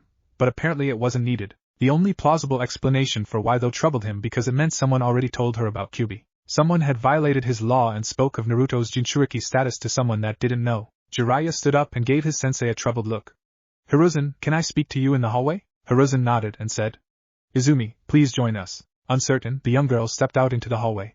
Naruto didn't like the fact they were leaving him alone, and just wanted to get out of there already. In the hallway, Jiraiya turned to his former sensei. What we need to discuss is of a sensitive nature, she knows. Hiruzen interrupted the Sannin. He fixed a strong glare on Izumi, making the girl shake a little in fear. Who told you? Jiraiya felt a little sorry for the girl and intervened. That's not important at the moment. Minato's master tag has somehow been replaced with some else's that I can't identify. Someone else has control of the prison. The key Minato gave me won't work anymore. What? Is there any danger of the seal breaking? Sarutobi asked, shocked. All angry and concerned about his law being violated gone. Is my little brother okay? Izumi asked as her eyes began to tear up. Everything is fine at the moment. The Toad Sage quickly reassured them. Izumi, run home and get Master Ojo. Tell him to report directly to the Hokage. The Uchiha quickly took off to accomplish her task. Sarutobi turned to Jiraiya with a questioning look. Do you think it was Ojo that stole control? The Sannin stood quietly for a second thinking. No. Ojo's a good man. He loves children, and would gladly lay down his life for the village. Even if the Uchiha clan ordered him to do this, he wouldn't have. The problem is not many Fuinjutsu users ever discover their master tag, but I'm sure Ojo has. If it wasn't him, then I don't have a clue who else it could be. No one here at the hospital could have accomplished this. Hiruzen said to himself while looking around. He turned to Jiraiya and said, let's head back to my office to wait for Ojo. Both men used Shunshin, leaving quickly. Across town in the Uchiha compound, Izumi was running as fast as she could to Master Ojo's house. Several clan members waved to her, but she didn't bother waving back. She finally made it Ojo's small house and pounded on the front door. Just a second, damn it. I'm coming, just hold on. I don't move as fast as I used to. Izumi heard the old man holler from inside. He finally wrenched the door open angrily. Yes, what is it? Oh, Izumi. He finished smiling. You need to report to Lord Hokage right away. There is some kind of problem with Kyuubi's prison on Naruto. Lord Third and Master Jiraiya are waiting for you, Izumi explained breathlessly. Ojo quickly closed his front door as he walked outside. The moment the door closed without Ojo inside the house, a seal appeared on the doorknob with the kanji 4 lock drawn in the middle. As they were leaving the gates, Izumi tried to explain what the problem was, only for Ojo to stop her. We don't want to cause a panic if we don't need to, dear. These are things we don't discuss where everyone can hear. It took them some time to make it to the Hokage manor. The whole way Ojo was complaining about his back, his hips, and the distance from the compound to the manor. Finally, they came upon the front entrance where the Chunin were standing guard. Izumi recognized the blonde Hyuga on guard duty from the day they adopted Naruto. He stepped aside as the two Uchiha approached, since he had already received orders. Hurrying past the secretary without so much as a hello, both Uchiha walked straight into the Hokage's office. Ojo stood in front of Hiruzen's desk taking deep breaths. After his heart finally calmed down a little, he said, "What's the emergency?" Izumi was staring at the stone-cold face of the village leader. On his right stood an equally cold Jiraiya. The toad hermit pulled a scroll from inside his pocket and laid it flat on the desk while studying Ojo's reaction to the drawing. On the paper was a 5-pointed shuriken outlined with various kanji and formulas that Izumi didn't recognize. Master Ojo gave Jiraiya a pointed look and asked, "Is this the emergency? You found a seal formula with an unknown master tag?" Izumi told me something was wrong with Naruto-kun's seal. Jiraiya relaxed a little at the fact the old Uchiha didn't recognize the fourth master tag. He wasn't quite finished though. The hermit pulled out another scroll and opened it on the Hokage's desk. On this paper was another outline with various kanji and formulas as well. This one looked like a cat's paw. Sarutobi watched Ojo's reaction, along with Jiraiya, and could clearly see the older man becoming frustrated. "Well, someone please tell me what is going on, and why you keep showing me master tags. Master Ojo, can you show us your master tag?" The Hokage demanded, presenting a blank scroll. Despite the way he phrased his words, it wasn't a request. The elder Uchiha took the offered scroll and began running through hand signs. He placed his hand in the center of the open paper. Ink like spiderwebbing began to cover the surface until the drawing of the shuriken image, complete with kanji that represented Ojo's chakra formula, appeared. Both Hokage and Jiraiya relaxed a little bit more. This confirmed in their minds that Ojo had nothing to do with the tampering of Naruto's seal. It did bring up a more troubling question though. Who tampered with the seal and for what purpose? Jiraiya shared a look with the Hokage before addressing Ojo. "What I'm about to tell you is top secret. The only people that shall know what was discussed will be the four of yous. Unless a life or death event occurs, you can tell no one. Not your clan, not Bishou, no one." Ojo simply nodded his head at the instructions. It wasn't the first time too secret information was shared with him. At the elder man's nod, Jiraiya continued explaining. "I examined the fourth seal today. Lord Hokage wanted to make sure there was no damage due to the heart swap that almost killed Naruto. Upon examination, I realized that the fourth master tag was replaced by a new tag. The cat paw on the desk is now the controller of the seal. All the forced preparations made, in the advent of an emergency in containing the fox, are as of right now completely ineffective. The only measure now is the seal and Naruto himself." The elder Uchiha gave no visible reaction to the news, but on the inside, he was fuming. If they were dealing with an enemy, then Naruto-kun was essentially their living bomb within the village. They could simply destroy the seal at any time from wherever they were, and the village could do nothing to stop it. What about placing a second seal over the first? An odd number seal to offset the even number seal perhaps? The Hokage lit his pipe and said. "That won't work. At best it would slow down the fox's release, but not stop it. Also, an odd number seal would completely destroy Naruto's ability to mold chakra." Izumi nervously spoke up, looking to Jiraiya. "I have a question, sir. How difficult would it be to replace the master tag in Naruto's seal?" Jiraiya thought it over a little before saying. "Extremely difficult. You would have to open the formula, apply a release delay of adequate size, remove Minato's tag and place your own. Remove the release delay without breaking the seal outright. Extremely difficult. Then close the formula as it was intended to fold." "Fold, sir?" Izumi inquired further. "Yes, seal formulas are usually drawn large, then folded smaller. When you create an explosive tag, you use an intertabletop to draw the formula. Then you place the paper tag in the middle. When you fold the formula, you place it on the tag, creating the finished product. A master can draw folded formula seals with chakra alone. Master Ojo demonstrate this when he drew his master tag." Jiraiya finished. "Then, from what you're saying, the only person that could have done this was someone who knew the workings of Naruto's seal inside and out." Izumi stated, shocked. Was there really someone out there as good as the fourth in terms of fuinjutsu? Did the fourth invent the seal used on Naruto? No. Ojo stated. It is in fact an old jutsu used by the Uzumaki clan. I believe Namikaze Minato was trained in their arts at Kushina's request? You're correct, Ojo. Hiruzen said, deep in thought. I don't see how we'll figure out, Lord Hokage. The secretary interrupted over the intercom. What is it? I said no distractions until after this meeting. The Hokage said, pressing a button on his desk. I know, sir, and I'm sorry, but a doctor and nurse are here to see you regarding Uzumaki Naruto. They say it is important they speak with you, sir. Send them in. The Hokage ordered. The group of four watched the door open and two people walk in. The nurse had long purple hair and a standard nurse uniform she filled out well. If the situation wasn't so serious, Jiraiya would be all over her. The doctor was an elderly man, perhaps Jiraiya's age, wearing the standard all-white bodysuit and coat that only showed his face. The doctor walked forward and handed several pieces of paper to the Hokage. Sir, Nurse Amachi brought these to my attention earlier today. The Hokage began to look through the stack of papers, which he saw were drawings done by a small child. No, not drawings. These are designs for seals. He passed half the sheets to Jiraiya and the other half to Ojo. Nurse, where did you get these? Lord Hokage, I found them in the den boy's room. They were on a night table. He's been drawing them ever since he woke up. The horrible woman said. Jiraiya lost any interest he had in the woman. Giving her a hard look, he asked. Have you shown these to anyone else? The purple-haired woman palled at the hard glare. No, sir. I kept them to myself and only showed Dr. Seki this morning. I had a family emergency that kept me busy for the last few days. The nurses were understanding orders that if anything unusual happened, they keep it to themselves and tell me about it first, unless there was immediate danger, the doctor explained. Ojo was studying one of the seal designs for a good minute before looking up quickly, Sharingan active. Both doctor and nurse looked his way and got a glassy-eyed look. Are you both sure no one else has seen these? Both answered in a monotone manner. Yes, we are sure. Forget you saw these drawings. You came here only to discuss a discrepancy in the medication Naruto has been receiving, nothing more. You talked it over with the Hokage and realized there was no issue.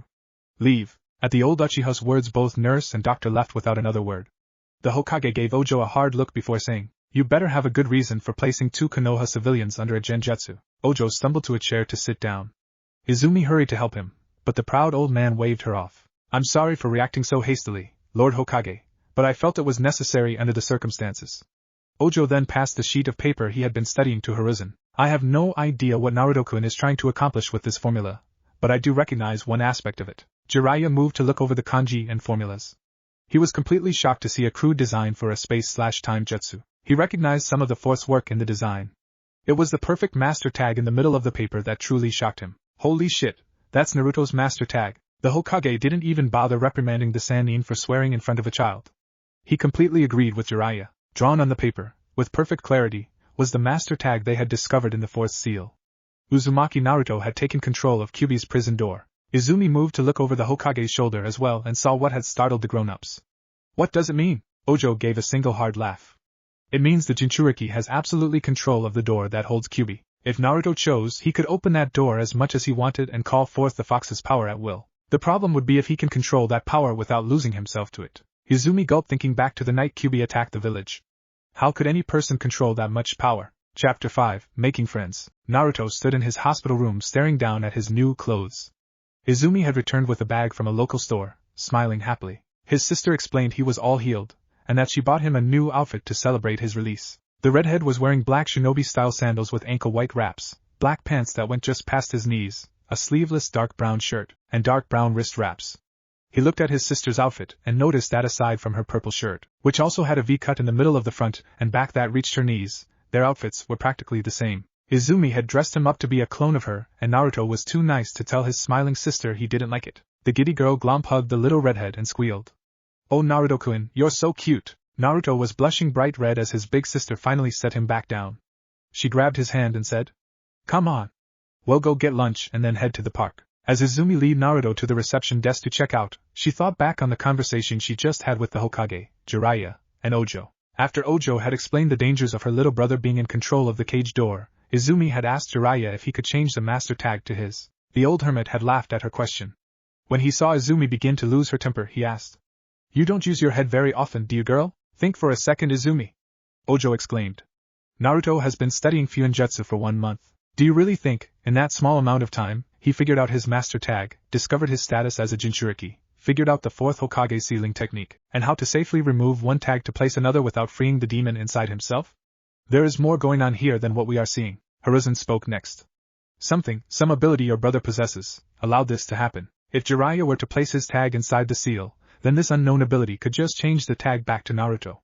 Without more information we can't act. Going in blind could prove extremely disastrous for the village and Naruto. Izumi calmed down and asked, Does this have anything to do with the Uzumaki clan? Possibly.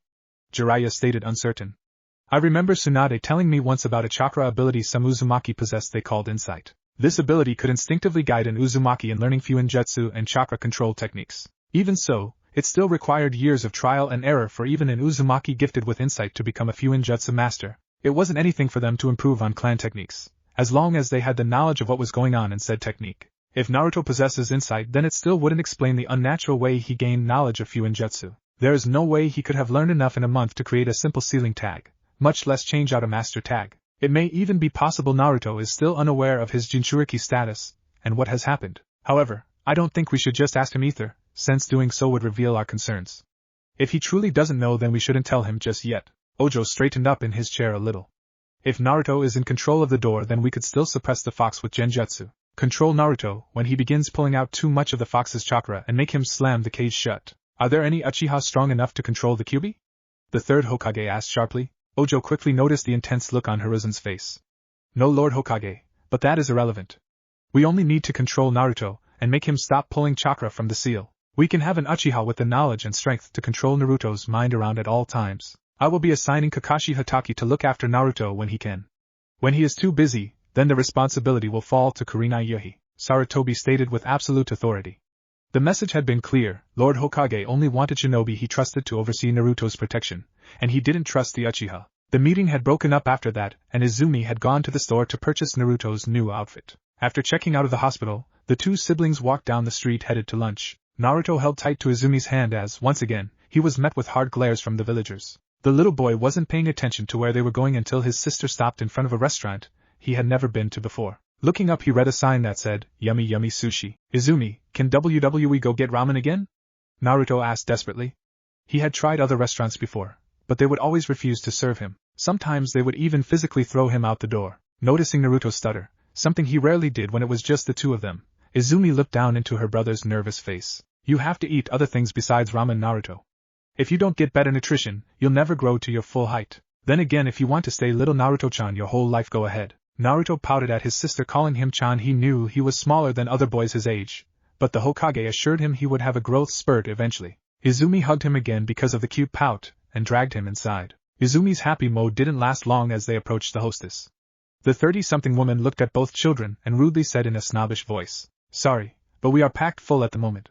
Perhaps somewhere else can serve you." Naruto hid behind his sister's leg at the glare the woman sent him. It confused him, however, when the woman glared at Izumi with almost equal hatred. The little redhead understood why the woman hated him, but what could she possibly have against his older sister? Izumi wasn't confused by the hatred the woman had for her. She had been here a few times and had loved the food, but every time she came someone gave her a hard time because she was an Uchiha. Some people still hated the clan because of past transgressions that occurred during the Warring Clans period, and several people outright blamed them for the Kyuubi attack. This was the first time anyone tried to refuse her service, and she figured it was mainly because of Naruto's presence. The young girl was about to turn and simply leave, when a woman approached from the back tables. "Is there a problem here, Amari-san?" the woman asked. Izumi turned her attention on the new person and saw she was a Hyuga. The lady was dressed in a very lovely light pink kimono. It had white cuffs with the Hyuga clan symbol around them and a ring. The woman's dark blue hair was almost to her knees. Her forehead was unmarked, making her a member of the main branch family. It finally dawned on Izumi just who the woman was. The hostess turned to address the Hyuga, speaking in a much nicer tone. "No, Lady Hitomi. I was just informing these children that we don't have room to set them, and they should try somewhere else." Hitomi looked at all the empty tables around the restaurant. She then turned back to the hostess and said, "There is plenty of room at my table, Amari-san." Amari Oshida was a 39-year-old woman who had lost her only chance for a better life the day the Kyuubi attacked the village. Doi Haruno, the old rich pervert she had coddled up to, had been crushed by a large building, ending her chance at money. She hated the little red-headed monster that acted like an innocent child while hiding behind his sister's leg, and she hated the little Uchiha bitch that dared to walk the streets of the village her clan attacked. As far as Amari was concerned, the two little urchins should be killed on general principle. She had served the girl a time or two, just because she hadn't wanted trouble with the Uchiha clan, but she would be damned if she would serve the demon. "Lady Hyuga, I wouldn't want to disrupt you and your daughter's meal. I'm sure there is a place down the street with more room," Amari explained quickly in a nervous voice, trying once again to kick the children out. "Nonsense, they will be no trouble, I'm sure," Hitomi said, smiling pleasantly at the hostess. She then turned to the siblings, smiling. "If you two don't mind eating with us, that is?" Izumi studied the woman closely and noticed her stomach was a little bigger than what she remembered from the few times spying her in the street. Obviously, she was several months pregnant. "I wouldn't want to impose on you and your family, Lady Hyuga," Izumi said, unsure. Amari seemed to smile brightly at this, until Hitomi said, "It's no bother really, and I'm sure Hinata would like a new friend." "Thank you, Lady Hyuga. Me and Naruto would be glad to dine with you and your daughter," Izumi said, smiling while giving a respectable bow. She then nudged Naruto in the shoulder. "What do we say, Naruto?" The little Uzumaki had been watching the events carefully. He was worried about meeting new people, but Lady Hyuga seemed nice. He hoped her daughter was nice too. Thank you, Lady Hyuga." He then bowed. Hitomi smiled down at the little boy that reminded her so much of Kushina. She missed her friend dearly, and it hurt thinking about the fact this boy would have probably addressed her as aunt if things had been different. She and Mikoto had both tried to adopt him after the Kyuubi attack, but politics had prevented either the Uchiha or Hyuga clan from adopting the Jinchuriki. Looking at Izumi, who was also smiling at Naruto, reminded her of the boy's dark origin. She would never hate the girl for something her father did, but the idea of someone she loved like a sister being violated in such a way brought up a powerful rage from within her chest. She was forced to suppress it for the children's sake. As both kids walked further into the restaurant, Hitomi rounded on the hostess with cold eyes that made the harlot tremble in fear. If I ever see you treating the son of Kushina Uzumaki so poorly again, I'll kill you. Hitomi quickly placed her happy smile back on her face as she caught up with the two siblings and led them to the table. Upon arriving, Izumi saw a young girl with long bangs and a short haircut the same color as Lady Hyuga's. She was wearing a kimono like her mom's with a silver butterfly hair clip on the left side of her head.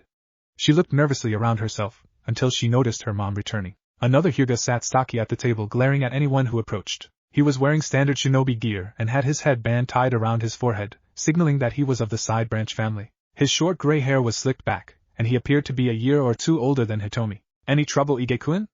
Hitomi asked the Hyuga jounin. No, Lady Hitomi, no trouble. Taking notice of the two children with the Hyuga matriarch, he asked. Who are these two? Allow me to introduce Uchiha Izumi and her little brother Uzumaki Naruto. Children, this is my older brother Hyuga Ige and my daughter Hyuga Hinata. Hitomi said happily. She was really hoping that Naruto and Hinata could become as good of friends as her and Kushina had once been. Now if only Mikoto and Sasuke were here, the Hyuga matriarch thought sadly. Over the years Hitomi and Mikoto had grown apart. If Hitomi had to guess when they began to drift, then the answer would be the day they lost their sensei, Kimitada Ozaki. Mikoto, Hitomi, and Kushina has been one of the rarest genin team formations, an all-kunoichi team. Ozaki-sensei, who had been known for his womanizing ways, had complained excessively about being responsible for 3 young girls. It was believed that the third Hokage had named him sensei to teach the man a lesson about respecting kunoichi in general, not that he wasn't a good fit to teach the 3 girls. He had predominantly been an expert in taijutsu and genjutsu but was well-rounded in both ninjutsu and some fuinjutsu. He had been dubbed the Ghost of Konoha because of his ability to fight completely invisible under a camouflage genjutsu that most could only hold while standing still. Despite this ability, he was not a perverted peeping Tom, and had actually killed an enemy shinobi during the war, when he tried to ambush the 3 young kunoichi when they were bathing in a small pond. Whether the man was actually trying to peep or if he was just trying to kill 3 enemy kunoichi was irrelevant. The sheer amount of brutality Ozaki used to dispatch the fool to the next world was still discussed as a cautionary tale in the Hidden Stone to this day. Their beloved sensei fell in battle only 1 month before the end of the Third Great Shinobi War. Not long after all 3 kunoichi had made jounin, Mikoto last after maternity leave, they went on a mission with completely wrong intel. They were to take out an enemy supply route that was supposedly guarded by a small number of stone village shunin. What they had found was an S-ranked enemy combatant known as Hada the Mountain Berserker. He was a stone jounin that specialized in earth jutsu and taijutsu, known for casually killing over 3,000 sand shinobi without breaking a sweat or taking any damage. His armor of mountain jutsu was said to be an inhuman display of earth chakra formation. After all the stone shunin were dead, it was just him and the 3-leaf jounin. The 3 kunoichi were on their last legs, and only Kushina's defensive techniques utilizing her adamantine sealing chains were keeping them alive. Ozaki-sensei had not been far from his former students and had felt Kushina's overwhelming chakra's reaction to the battle, and knew the 3 were in a desperate struggle. He wasted no time in dispatching his assassination target, a corrupt businessman that was giving aid to Hidden Stone, and hurried to save his students. Upon arrival, he quickly identified the enemy and realized he would be able to win in a straight fight, thanks to his current state. Using a powerful genjutsu of his own invention, Ozaki managed to grab onto Hada and lock their chakra together. With the stone jounin's chakra now mimicking his own, Ozaki used the suicide seal to destroy his own heart, destroying Hada's as well. The kunoichi had carried their fallen teacher home where he received full honors for his service and dedication to the village. Even Hidden Sand had carved his name in a special place they had on their village wall to honor fallen allies. After the war, Hitomi and Mikoto had settled down with the husbands they had been promised to in their youth. Kushina had never really been a fan of arranged marriages, mainly because of what happened between her and Minato Namikaze, and had stubbornly refused to attend the ceremonies that enslaved her former teammates. Mikoto had postponed her marriage until after the war and never told her oldest he had been an accident. Kushina's stubborn refusal to be a bridesmaid had caused the rift that had formed after losing Ozaki-sensei to grow bigger. Soon Mikoto became pregnant with her second child and all 3 kunoichi reconciled over drinks. Well, Mikoto didn't drink obviously, but she had fun watching her 2 friends get wasted. Kushina had apologized for not being more supportive of their marriages, and for not being a better surrogate, and to Itachi, though it was probably the huge amount of alcohol she consumed that made the extremely stubborn woman so apologetic. Hitomi reasoned with herself that this was probably the night her friend was attacked by Uchiha Ikari. Mikoto was forced to help Hitomi home because she couldn't handle alcohol like Kushina could. Not long afterwards the Hyuga matriarch became pregnant with Hinata and the team gathered again to celebrate, this time at a tea shop. It had been fun forcing the Uzumaki kunoichi to have a formal lunch that she hated so much. She complained the whole time about the boring tea and dry rice cakes. Everything was going wonderful until the night Naruto himself was born and everything changed. After that horrible night, Mikoto had drifted away from Hitomi as the Uchiha clan took precedence, and the Hyuga matriarch was lost in her own grief to try and hold on to the past. Kushina's dubbed team badass kunoichi died the day the Fuinjutsu mistress left this world. The table they were setting at was only big enough for 4 people, but Hinata and Naruto were so small they sat on one side together. Ige Hyuga sat across from the younger kids and Hitomi next to her daughter. Izumi sat across from Lady Hyuga, next to her little brother. Both younger kids smiled shyly at one another but didn't say anything. Figuring this would never do, Hitomi asked the boy. So, Naruto, I heard through village gossip that you had begun to study Fuinjutsu. Was that the reason you were in the hospital? Hitomi remembered the first time Kushina had made an explosive tag. It had blown up right in her face, and she had to spend the night in the hospital due to a concussion. If not for her chains protecting her, the Uzumaki would have taken her own head off. The Hyuga mother was curious if something similar had happened to Naruto. Izumi decided to answer for her brother, so he didn't say anything he wasn't supposed to. No ma'am, Naruto had to give Sasuke bone marrow to save him from the damage done by a poison. He had an adverse effect from the anesthesia, so the Hokage ordered him to the hospital to be monitored. Hitomi was shocked by this for two reasons. The first was the fact someone had tried to kill little Sasuke. The second was that Naruto had been hospitalized for several days because of complications with anesthesia. Anyone that knew anything about the Uzumaki clan knew that poisons and toxins had little effect on them. The chances of Naruto having an allergy, or something similar, was not really possible. Looking towards her brother, she could see he was on the same page as her. Ige had a special rare ability of the Hyuga clan. He could activate the X-ray abilities of the Byakugan without activating the dojutsu. When he did this, he didn't have 360 degrees of vision, but whatever was right in front of him was fully exposed. The only tell that he was doing this was a more defined iris. But Izumi wasn't that observant. Hitomi's older brother had an angry look in his eyes as he tapped out on the table silently in special Hyuga code. They exchanged their hearts. Hitomi felt her blood go cold. What in the hell was Mikoto thinking, jeopardizing Naruto in such a way? It must have been the damned Uchiha clan. If not, then Hitomi was going to kill her former teammate. Looking across the table at Izumi, the Hyuga matriarch saw burning hot anger smoldering in her eyes, signaling that she was just as furious as Hitomi that Naruto had almost died to save Sasuke. Izumi, in an effort to change the subject and calm down, asked Hinata. So, are you excited to be a big sister? The little Hyuga blushed at being addressed and stuttered out. Why yes.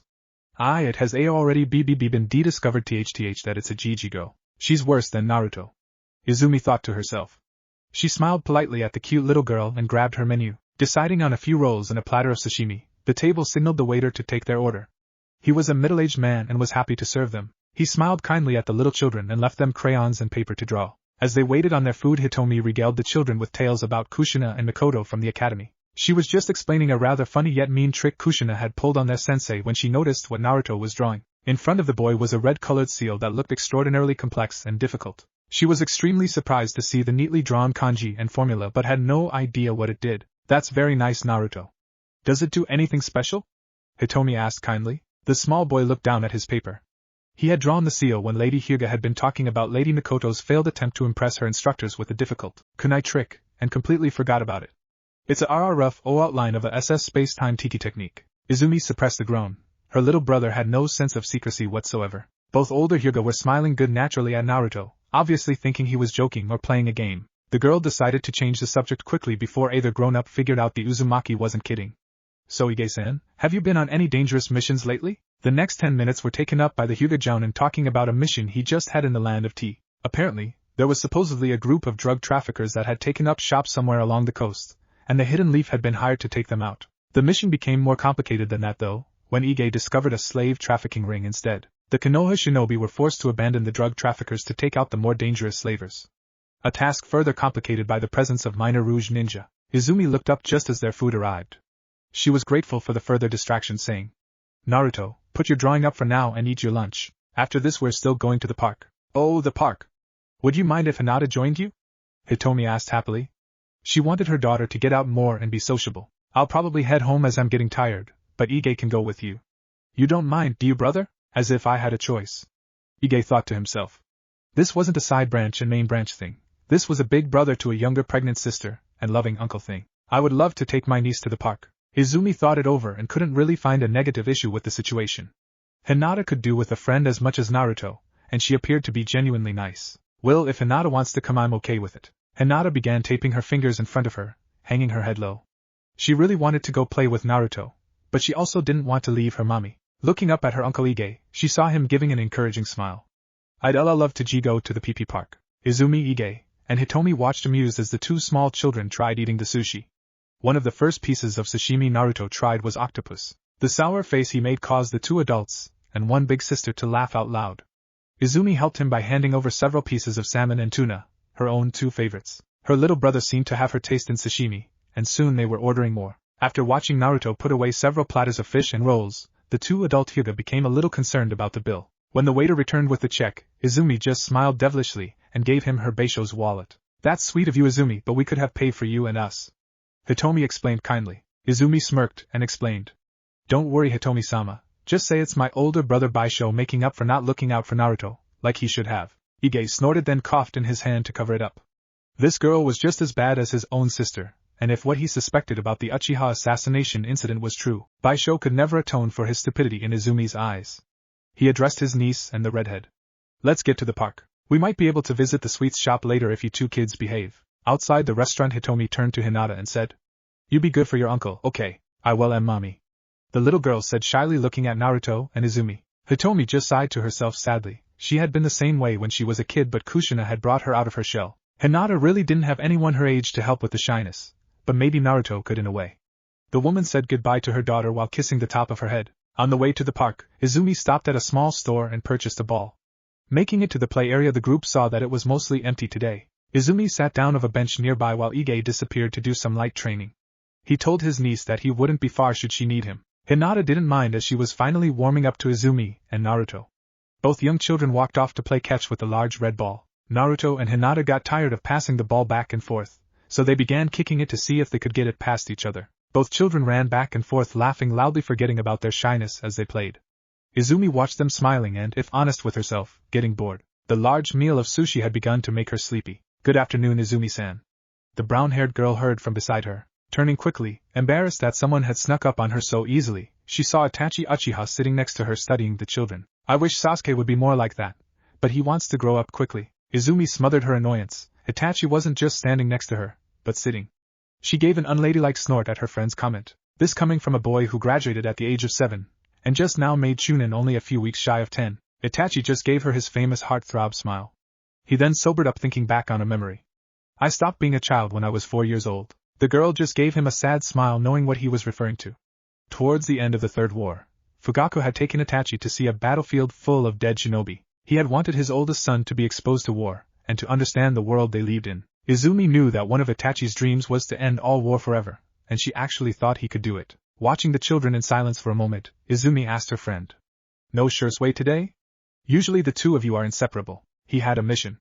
Something to do with the border to the land of Earth, Itachi stated simply. There had been considerable tension building with Hidden Stone recently. It was something to do with the daimyo families of both the land of Earth and the land of Fire, but Izumi wasn't sure what the problem was. There were rumors about an arranged marriage proposal that didn't make sense. There were no boys or girls of acceptable marrying age, in close proximity, in either family. Itachi watched Naruto, looking for signs of lingering damage. "I'm sorry for what happened to your brother Izumi." Izumi's happy mood turned sour quickly. "Naruto or Bishou?" she asked venomously. "I was unaware you still counted Bishou as your brother." Itachi reprimanded the girl in a deadpan voice. He knew she was just angry at the whole situation, but she didn't have to take it out on him. Izumi rolled her eyes and muttered sorry. She then sighed and said, "I still consider the bastard my brother, even if I'll never trust him with Naruto again. For the record, I am sorry about Sasuke getting hurt and the death of your grandmother." Both Uchiha sat quietly on the bench for a second before Izumi gave Itachi a questioning look. "If you had been there, would you have allowed what happened to happen? Would you have allowed them to risk Naruto to save your little brother Sasuke?" The young shinobi sat up stiffly before saying with absolute certainty, "I would have done my duty to my village and nothing more. Putting Naruto-san at risk placed the whole village at risk. I would have searched for another way to save Sasuke." The Uchiha watched as Hinata managed to get the ball past Naruto. She smiled happily at her accomplishment as the redhead ran to retrieve the ball. He kicked it back hard, but the little Hyuga was already quite flexible and agile for her age, so she stopped it easy. "We still haven't caught him," Itachi said, allowing anger to slip into his voice. Izumi was already aware of this. The assassin managed to give Lady Mikoto the slip and was still believed to be around the village. Anbu was on high alert, and the Uchiha police force had doubled the patrols in order to hopefully catch the bastard. If the man were really lucky, he could escape unharmed. If he was just lucky, then the Anbu would be the ones to catch him. If the Uchiha caught him, they planned to make an example out of the enemy ninja, and if Izumi or Itachi caught him, he would be begging for the Uchiha to save him. Izumi watched a little proud as her baby brother finally managed to get the ball past Hinata. She quickly ran smiling into the woods to get it. Itachi activated his Sharingan to keep an eye on the girl and saw the red ball bounce off the back of another child's head. The kid looked to be about 6 or 7 and wasn't happy about being hit. His two friends stood on either side of him as Hinata approached. Hearing a growl from beside him, Itachi turned to see Izumi staring off into the woods with her own Sharingan activated. He was startled to see the single-tone red eye in his friend's face and asked, "Since when could you use Sharingan?" "Ever since I heard Naruto was going to be okay," the angry girl said, standing up. She was about to go help Hinata when Itachi grabbed her arm. She looked down at him questioningly with a scowl on her pretty face. "I know you want to protect her and Naruto," Itachi said with a nod in her brother's direction. Izumi looked up to see Naruto running towards the woods to see what was keeping his friend. Itachi continued, "But some lessons can't be taught kindly. They are both going to be shinobi one day and must learn to handle their own problems." Izumi relaxed a little but still seemed tense. Itachi placated her more. "The most that will happen is a black eye or two. This is one of the safest ways for both to learn this lesson." Izumi huffed and sat back down, keeping an eye on her little brother and his friend. She hated to admit it, but Itachi was right, annoyingly so, even if she didn't like it. Naruto ran as fast as he could towards the woods, smiling. This was one of the happiest days he could ever remember. He had never had a friend his own age before, and Hinata-chan was great. As he began to walk into the trees, he heard his friend sniffling. Thinking she may have tripped and hurt herself, Naruto moved a little quicker. "I'm SSS sorry, the BBB ball hit YYU." Naruto heard his friend say in a scared voice. "What do you guys think? Do you think the little Hyuga princess is sorry? Maybe we should make sure she's sorry, so she doesn't think it's okay to go around hitting peasants like us." Naruto heard an older boy sneer. Busting out of the trees and into a small clearing, the redhead saw 3 older boys standing around Hinata menacingly. The one in the middle was holding their red ball and standing too close to his friend for Naruto's liking. Without thinking, the Uzumaki heir placed himself in front of the smaller girl. "What do you want?" The leader of the little gang laughed cruelly at Naruto's stutter. "Well, look what we got here, guys. It's the little princess's bodyguard. Oh, I'm so scared. I wonder which one of you babies will piss yourselves first?" Both of the bullies' sidekicks laughed at their leader's joke. The mean kid, still holding the ball, shifted it to one hand and said angrily, "This came out of the trees and clocked me hard in the back of the head. I want you, and that spoiled brat behind you, to get down on your hands and knees and beg for forgiveness. That's what I want, you little waste of space. I'm the 01WW who kicked the BBB ball. Hinata-chan didn't have anything TT to do WW with it." Naruto explained, trying to sound as tough as he could. The truth was, he didn't want to get into a fight with this boy. "May WEPP please have our BB ball back. Get down on your hands and knees and beg me to give it back, you little brat," the boy said, spitting each word into the smaller boy's face. Naruto was too nervous to really move, so did nothing. A little voice in the back of his head was telling him to take Hinata and run, and another was telling him to kick the older boy in the nuts. It dawned on Naruto that the second small voice sounded oddly like an older woman with a high-pitched voice. "Cough, Kushina, cough. What, you need help getting on your knees?" the bully said in a low growl. One of his friends realized this might be going too far and walked forward. "Daichi, enough, just give the idiot back the ball. You want some of this, Aoki?" The no-named Daichi spat at his friend. He then turned back to Naruto when Aoki backed off. "If you don't want to get on your knees, then I'll make you." Daichi took a step towards Naruto with his right arm raised to strike. Naruto instinctively took a step into the larger boy's guard and brought his left forearm up to block. Daichi's face registered shock as Naruto effortlessly stopped his swing.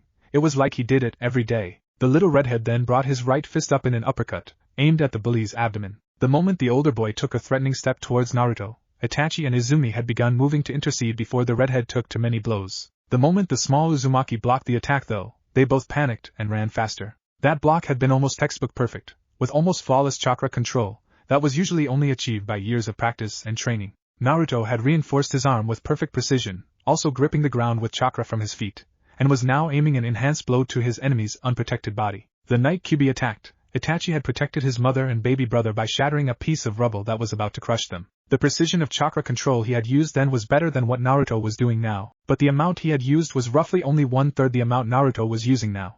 Uzumaki Naruto was going to make his first kill if they didn't stop that fist. Inch by agonizing inch, the fist of death sailed closer to the older boy's abdomen. Sharingan precision allowed Itachi and Izumi to trace the movement and guess exactly where the blow would land. Either the little redhead's hand would go completely through Daichi, or the impact force of the chakra-enhanced blow would literally rip the body in half. It was as the Uchiha Chunin and Academy student were halfway to intercept, they realized they couldn't possibly make it in time. Itachi had outrun Izumi and was only centimeters away when Naruto's fist connected with flesh.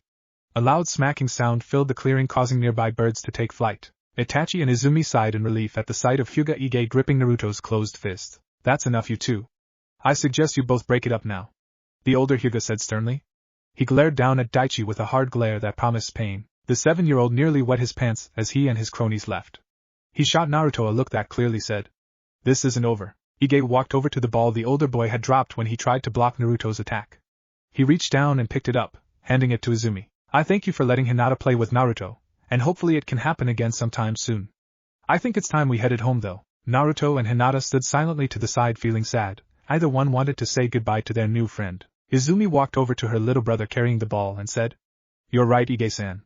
Naruto, say goodbye to Hinata and let's head home." Naruto looked to Hinata wondering how he should do this.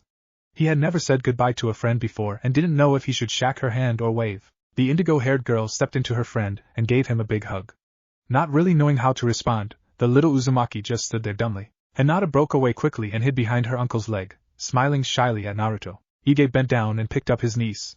He gave a small curt nod to everyone and shined away. Itachi had noticed that the older man had only used his left hand to grab the ball and to pick up the girl. He had caught Naruto's fist with his right and more than likely, broke a few bones in his palm. Judging by the fact Hyuga Ige was an accomplished shinobi, the level of force in Naruto's punch was, at the most, greater than what most low-level jounin were capable of. He turned to watch Izumi leading her brother out of the clearing still holding his hand. She was smiling down at him in a loving big sister fashion, while the redhead looked up at her happily. To look at Naruto you would never think he could kill a man with a single blow. He didn't realize what he was doing.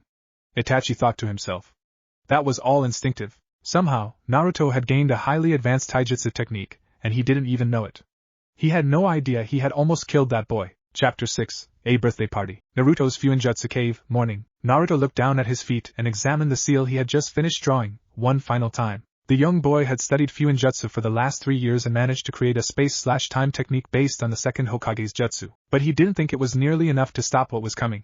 Ever since he had met the Sage of Six Paths, Naruto had struggled for a way to spy on the Uchiha clan. The redhead's work had paid off, but the information was troubling. Naruto had found a way to use his space/time jutsu to spy with. The wormhole jutsu worked like the second Hokage's original, using sealed tags as markers to go to and from various marked areas. Instead of instant travel though, Naruto opened wormholes that he could pass through. Each tag allowed him to open a 6-foot hole, in a 15-yard radius, anywhere around the seal. Naruto could also sense anything in the radius field to know what was around, before activating the technique. This wasn't a unique ability since the fourth jutsu did the same thing. That was one of Minato Namake's own upgrades to Tobirama Senju's legendary jutsu. What Naruto had done to spy was simple. He could open a small wormhole to hear and see through. After placing his tags all over the Uchiha compound, and a few other areas inside the village, there weren't many places he couldn't get to quickly or eavesdrop on. The Naka shrine had been the most difficult to tag, but the Uzumaki had managed to place a seal on both sides of the building. This allowed his sensory area to cover the whole shrine, as well the secret area underneath. After all of Naruto's spying had learned the Uchiha rebellion was close at hand, the Hokage was still opposed to destroying the clan before they could rebel. Bishou was well aware of the inevitable rebellion and was a key player. The Leaf Village elders and a man named Danzo wanted to strike first. Itachi Uchiha and Shisui Uchiha were loyal to the village and also spying for the Hokage, and his sister Izumi was aware that something was wrong, but had no idea about the planned revolt. Other than gathering information, Naruto had also been trying to invent new jutsu. He had researched famous ninja from both the Leaf Village and other hidden villages, especially the Kages. The young Uzumaki wanted to learn what made them so powerful. After comparing individual shinobi, he had come to one conclusion: almost every one of them had their own unique style. Even if they didn't use a jutsu they invented themselves, each one improved a technique they learned so much they became world famous for it. The best example was the fourth Hokage's improvements to the second Hokage's Flying Thunder God technique. Minato Namake's had been so well known for the jutsu, other villages thought he made it himself. Naruto knew his wormhole jutsu would probably be a legendary technique one day, but he wasn't strong enough with it yet to stop what was coming. If his new Fuinjutsu project worked the way it was supposed to, then the Uzumaki would have succeeded in making an artificial Kekkai Genkai. It was his hope that with both the space/time technique and the artificial blood limit he could do whatever was necessary to save the Uchiha clan and village. Naruto was hidden inside a small cave in the Hokage mountain. He had found it 2 years ago when he was out exploring. The Uzumaki had decided to use it as a hidden workshop for his Fuinjutsu experiments, since it appeared no one had been in it for a while. He sealed the entrance, then placed a teleport tag to keep access. Another tag recycled air so he wouldn't suffocate. At the moment the ceiling and walls were covered in ink markings that all connected down at the redhead's feet. Taking a deep breath to steady his nerves, the little Uzumaki took his shirt off and laid on the ground. Naruto brought his hands up in front of his face and made the sign for focus. He then balled his little hands into fists and held them down at his side, gritting his teeth against the pain. All around the room the ink markings began to wiggle and move as if they were alive. Each one began to snake their way across the walls and ground to forcibly merge themselves into Naruto's exposed back. Despite the feeling of his skin burning, the young boy didn't give out a scream or move. To do so would cause the formula to not set properly. If the formula failed, it could cripple or kill him. After the ordeal that lasted only a few seconds, Naruto laid on the ground panting hard and sweating. Every muscle in his body burned, There was now a tattoo in the middle of his chest that had the kanji for form inside a circular formula, and another on his back with the kanji for creation also inside a circle formula. Despite the lingering feelings of pain, the redhead couldn't help but smile. His living chakra was examining the tattoos to determine how they reacted to his body and had concluded that his invention worked perfectly. Naruto Uzumaki, age 7, had just created an artificial Kekkai Genkai. Naruto, Izumi, and Bishou's house, afternoon. Izumi stood over her little brother helping him get dressed. Today was Hinata's 7th birthday and Naruto was one of the kids, not related to the little heiress, that was invited. He was wearing the new dark gray kimono Izumi had bought him that was polka-dotted with Uchiha and Uzumaki clan insignias. Are you feeling okay, Naruto? You look like you didn't sleep well. The older girl asked concerned. Naruto had a slight guilty look on his face as he explained in a subdued demeanor. I'm fine, Izumi. I just didn't get a lot of sleep last night because I was reading my scrolls. The Uchiha gave her baby brother a hard look and said in an angry voice. We've talked about this before, Naruto. You can't stay up all night studying Fuinjutsu. If you don't sleep enough, then you could have problems concentrating throughout the day. The little redhead looked down at his feet sadly. He felt guilty about lying, but there was no way he was telling his overprotective sister the real reason he was tired. He still had a few aches and pains from the life-threatening jutsu he just created and hadn't fully recovered his stamina yet. Thinking about the first time he risked his life in creating a jutsu still brought a phantom itch to his right arm. The first technique Naruto ever perfected was a medical jutsu based on the seals used to help him recover after the surgery. Thanks to his living chakra, the young Uzumaki knew instinctively that he could never use traditional medical jutsu. However, he figured that having a medical technique would aid him in protecting the ones he loved, so he decided to try and create one that avoided the need for precise chakra control. The big issue with medical jutsu was one needed amazing chakra control so they could safely evacuate a patient's chakra while applying their own without causing further damage to the already injured patient. The actual healing and repairing were a matter of knowing what needed to be done and making the jutsu perform the work correctly. Naruto had wondered to himself why the medic couldn't just use the patient's chakra to heal the injury. This thought led to the ninjutsu seal tag on Naruto's right forearm. It spread from elbow to wrist and allowed him to absorb a small amount of another person's chakra, match his chakra signature temporarily with theirs, change it to self-healing energy, and finally funnel it back into the patient's body. From there the jutsu would target the damaged area and repair the injury, exactly like some skilled medics could self-heal themselves, therefore negating the need for precise chakra control. The affected person's body recognized the chakra as their own, and didn't fight back against it. The first time Naruto ever used the jutsu was when he saved Lady Hyuga. Not long after Hinata's little sister was born, Hitomi began to get sick and weak. It took some time to discover that she had been poisoned with a large amount of chakra metal. The foreign material gathered in her major organs and bloodstream causing severe damage. Also, because of the chakra-absorbing nature of the metal, traditional medical jutsu couldn't remove it faster than the absorbing rate. The damage to Hitomi's body finally resulted in her slipping into a coma. The amount of tissue necrosis eventually made continuing medical jutsu too dangerous. Hayashi and Hinata were preparing themselves for the inevitable death of the Hyuga matriarch when Naruto asked to try and save her. It showed just how desperate the Hyuga clan leader was to save his wife that the Uzumaki was even allowed to attempt his technique. Naruto was able to flood Hitomi's body with so much self-healing chakra that it repaired all damage done faster than the chakra metal could absorb. After that, since the medical staff now knew the problem, a basic water jutsu was used with Lady Hyuga's own blood to flush out the metal. Normally this wouldn't be possible, but since Naruto's Uzumaki Mystic Fuinjutsu seal kept a patient in a constant state of rapid self-healing, it was. Lady Hitomi was saved, but they never found out who tried to kill her. The only thing anyone was sure of was that the poisoning was done right after Hanabi was born, but all medical staff present at the time were cleared of suspicion by an investigation. At first Izumi had been proud of her little brother's accomplishment. It wasn't until after Lord Third and Ojo had examined Naruto's arm that she became furious. They informed her that to create the jutsu, Naruto had to use the forced scrying method. This was the seal formula creating method that allowed drawn kanji to forcibly stitched onto a person's body, the technique the young Uzumaki just used to create his artificial Kekkai Genkai. The danger came from if the seals weren't drawn correctly. When they were compressed onto living flesh, there was a danger of implosion or explosion. After hearing this, Izumi had slapped Naruto upside his head and asked him what he had been thinking trying something like that on his own. Ojo had also been disappointed in the young boy since it was he who showed Naruto a book detailing the method in the first place. Today Naruto had broken his promise to never do something that stupid again without help. Izumi, dressed in a lovely red kimono, picked up the wrapped present from the table. She then took Naruto's hand and walked out of the little house. Both siblings began to make their way down the street heading for the Hyuga clan compound. Naruto looked up at his big sister and smiled happily.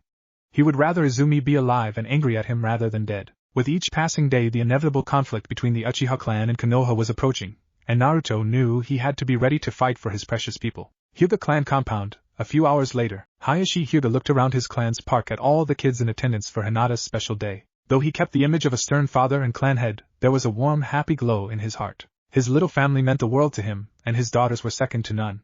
Both his cute princesses had him wrapped around their fingers even if they didn't know it. Over at a small table which held the presents, Hitomi sat with a few other parents holding Hanabi. His youngest daughter was wearing a pink kimono decorated with butterflies, an exact copy of her big sister's. The Hyuga Council hated all these breaks in tradition, but Hayashi could care less what they wanted. Between the old assholes glaring or his wife not giving him any, he'd take the glaring any day. Hitomi was determined that their daughters and nephew Niji be allowed the childhood that the previous generation was denied, and he was too weak-willed to argue. Thinking about Niji made Hayashi's eyes focus to a corner of the grounds where the young boy stood sulking. His nephew hadn't bothered to dress up for the party and was wearing a pair of dark gray shorts and a light gray shirt with his forehead wrapped in bandages. The young boy would rather be off training, but Hitomi had insisted he come. She had told him he could invite some friends from his academy class, but it would seem Niji had decided not to, as none had showed up. Bored, Hayashi walked over to his wife, who was talking to Blossom Namikaze. The pink-haired woman was going on about the children and who would be cute together. Hitomi was trying to be polite, but Hayashi could tell his wife wanted to strangle the civilian woman. Honestly, if someone else was having the exact same conversation with her, Hitomi would have been interested. However, since it was in his wife's opinion the civilian harlot, Hitomi could care less. Hayashi decided to save the pink-haired woman from a thrashing and walked over to stand by his wife. Looking up, Blossom saw the Hyuga clan head approaching. "Hello Hayashi-san, me and Hitomi-san have been discussing the children. It would seem one of your own clansmen has interested in Uchiha Izumi." Looking across the lot to the older kids' table, Hayashi saw Hyuga Mayada trying to flirt with Naruto's older sister, and any other young girl in ogling distance. The boy was almost 13 and a member of the main branch. He had developed an appreciation for the opposite sex at a young age, completely skipping the cootie stage, and believed any lady that he talked to should feel honored. Hayashi knew so much about the boy since a few elders had hinted at matching him with Hinata. Not that Hitomi would ever let that happen, of course. He had actually caught her writing Uzumaki Hinata on a piece of paper the other day. When he asked her what she was doing, his wife had simply said, "Just testing it out." Looking back at the pink-haired woman, Hayashi noted, "If he doesn't learn what that angry look on Uchiha Izumi's face means soon, we're going to have to save him from a beating." Hearing a shy laugh Hayashi knew to be Naruto's, his eyes found the little Uzumaki and Hinata sitting at the cake table. Both children were nervous as the other kids laughed and played around them. The only two kids seating with them were the Nara heir and the Akimichi heir. Nara Shikamaru appeared to be asleep, but at least the Akimichi Choji was trying to talk with Naruto. Hinata was shyly hiding her face behind the redhead's shoulder, as she still didn't like talking with new people. He watched happily as Yamanaka Ino and Namikaze Sakura approached Hinata from behind with an arm full of flowers. The little blonde and pink-haired girl smiled kindly as they tapped her shoulder. They seemed to indicate the flowers they were holding as they asked Hinata something. Hayashi couldn't make out what was asked, but it caused her face to gain a more nervous look. As his oldest gave her trademark apprehensive finger tap, Izumi came to the rescue. She talked things over with the younger girls before all four went off by themselves. Hinata gave Naruto a small hug before leaving him though. Hayashi almost broke his stock Hyuga facade by chuckling at the Uchiha girl's relived face at getting away from the persistent Mayada. "Oh, that's so cute!" Blossom exclaimed at Hinata's hug. "How long have those two been friends?" Hitomi was taken back a little when she realized the woman, who she had such a low opinion of, was giving a nice compliment to Uzumaki Naruto. She figured Blossom would be just like most civilians regarding the boy's very existence. She recovered and said, "They have been friends for about 3 years. Naruto-san actually saved my life not long after Hanabi was born." Blossom smiled down at the little girl wrapped in her pink kimono. The youngest Hyuga smiled back at Lady Namikaze, clearly showing a much more outgoing manner than her older sister. Blossom looked back up at Hitomi and asked uncertainly, "I had heard rumors. The birth was difficult, something like that." Hayashi answered quickly. The truth about the assassination attempt had been covered up. Certain complications arose that made most medical jutsu almost completely useless. Thankfully, Naruto-san invented a medical fuinjutsu, the Uzumaki mystical healing seal, that was able to work. Blossom seemed to absorb the information as she watched her daughter play with the other girls. "Fuinjutsu, that's impressive. My Sakura-chan has been reading a few beginner's books on the subject. She wants to be just like her father." Hayashi noticed Hitomi's thoughtful look. As much as Minato disliked being married to Blossom, mainly because she wasn't Kushina, he had loved his little girl very much. Little Sakura had only been 1 month old when the 4th Hokage gave his life to protect the village. "I'm sure Naruto-san would like a study partner." Hitomi began giving the pink-haired woman an inquisitive look. "Of course, that would be up to Uchiha Ojo more than Naruto. He is the one who is training the boy in Fuinjutsu. She would like that," Lady Namikaze said with a smile. "Master Jiraiya visits as often as he can, and has become somewhat of a grandfather, but he has other duties to the village and no time to teach Sakura." Hitomi was taken back by Blossom's honest affectionate reaction to Naruto and Sakura studying together, and was speechless. Hayashi inquired to give his wife time to gather her thoughts. I'm surprised you would let Master Jiraiya near Sakura given his reputation and habits. Not that I think he would ever have anything but a grandfather's love for Sakura, but if she were to accidentally get her hands on one of his books. Hayashi left the statement open to gauge the woman's response. A look of annoyance crossed Blossom's lovely face. Humph, he doesn't bring that trash into my house, or anywhere around Sakura. I made it clear to him, when he started visiting, I would kick him out if I saw one orange-covered book. Hayashi didn't comment as he saw Hitomi smirk. His wife then stated, I don't mean to offend you, Blossom-san, but I figured you would share in the animosity that most civilians have for Naruto-san. I didn't believe you would be open to the idea of your daughter and the young Uzumaki heir training together. I guess that would be what most would think. Blossom began sadly. Most civilians don't like the boy, but I'm not most civilians. My husband was the 4th Hokage, and we talked many long hours about Fuinjutsu, actually to the point I'm actually quite knowledgeable of the subject. I can't do anything with that knowledge but pass it on to Sakura though. I have more faith in my late husband to think for 1 second that Naruto-san is anything more than a small boy, or that anything Minato made would break easy. Hitomi felt a little guilty about calling the woman out on such a sensitive subject, but she had to know where Blossom stood before introducing her to Naruto. She would never allow anyone to hurt Kushina's son if she could help it. Hayashi looked back at his oldest daughter, and saw her making flower wreaths with Ino and Sakura. Izumi sat with them on the grass and would occasionally give an amused smirk back at the table she just left. Wondering what was so funny, the Hyuga clan head looked over and shook his head disappointingly. Excuse me, dear, I must go and save Maeda from Inuzuka Hana. Both women looked over to where Hayashi indicated and saw an 11-year-old girl strangling the light blue-haired boy. She had apparently tackled him behind the table and had him from behind in a chokehold. Her 3 dogs weren't around as they had run off to play with her little brother Kiba and a few other kids. Blossom chuckled. That boy really doesn't have much luck with the girls, does he? A little while later, Naruto looked around as everyone gathered around his best friend and the presents. There wasn't too many, but some were large-looking. He really hoped Hinata loved his gift. It had taken him a month to make. Hitomi walked forward with a large box and placed it in front of the girl. Hanabi saw she was close to her older sister and began to reach out for her. Hinata never let an opportunity to hold her baby sister pass and gladly sat Hanabi in her lap. The lavender-haired girl hugged her baby sister and asked, Do you want to help me open presents, Hanabi? The little girl laughed and clapped her hands happily. Yes, I help Sissy. Hitomi smiled at her daughters, feeling blessed to have such 2 wonderful angels. Naruto barely heard someone behind him grumble. That's cute, why couldn't I have had a little sister instead of a brother? Turning, the little redhead saw an older girl with long brown hair and red markings on her cheeks. She was standing next to Hinata's uncle Ige. The man's face was vacant of any expression, but the hand he kept on the girl's shoulder spoke for him. She had apparently done something to get in trouble. Hinata ripped off the wrapping paper of the box her mom gave and looked inside. It contained an assortment of coloring books and new clothes. She then thanked her parents and placed the box aside. Hanabi gladly played with the sparkling pink paper Hinata had discarded. Following her parents' gift, Hinata got a practice kunai set from the Inuzuka clan, a large box of crowns from the Akimichi clan, a book on flower pressing from the Yamanaka clan, and a few other odds and ends from various other clans. Finally, Hinata came to Naruto's present. It was actually the smallest box there. All wrapped up in orange paper, the present didn't look very grand. Hinata opened it as Hanabi reached for the large orange bow on top. Naruto-kun, this is beautiful. Hinata said, so shocked she forgot to stutter. The little girl pulled out a silver chain necklace that had silver locket hanging from it. The locket wasn't big, only 4 inches, but it had the Hyuga clan emblem embroidered on it. Hinata opened it to see an odd-looking reddish metal-like plate on the inside with a picture of her and Naruto holding Hanabi on the other side. She looked at Naruto and asked, What's the metal P-plate for? Naruto nervous hugged himself. If you channel chakra into the necklace, then an image appears. Hinata concentrated for a second. The necklace started to glow a slight blue lavender color, and then a deep lavender butterfly appeared on the plate. It slowly began to flap its wings. Everyone was in shock by the awesome display. That's so cool. Where did you get it? Kiba exclaimed, standing next to Naruto. The redhead took a small step back from Kiba's loud shouting and explained. I made it. Hitomi took the necklace from Hinata and examined it. She noticed that despite first glances, the gift was not made from silver. The texture was more stone or marble, and the red plate felt like metal but looked like wood. She passed it to Hayashi so he could look. Most impressive, Naruto-san. This is Fuinjutsu forging, I believe? Why yes sir. Naruto nervously answered Hinata's father. Fuinjutsu? Sakura asked excitedly. Hayashi knew Naruto would have a hard time explaining, so he did. Fuinjutsu forging is the process of using seals to reform an object into something new. Naruto took stone and changed the shape to be a chain and locket. He then used seals to augment the pigmentation to give it a silver color and shine. He also did the same thing with a piece of wood for the red metal-like plate inside the locket. Sakura gave Naruto a star-struck look that made him nervous.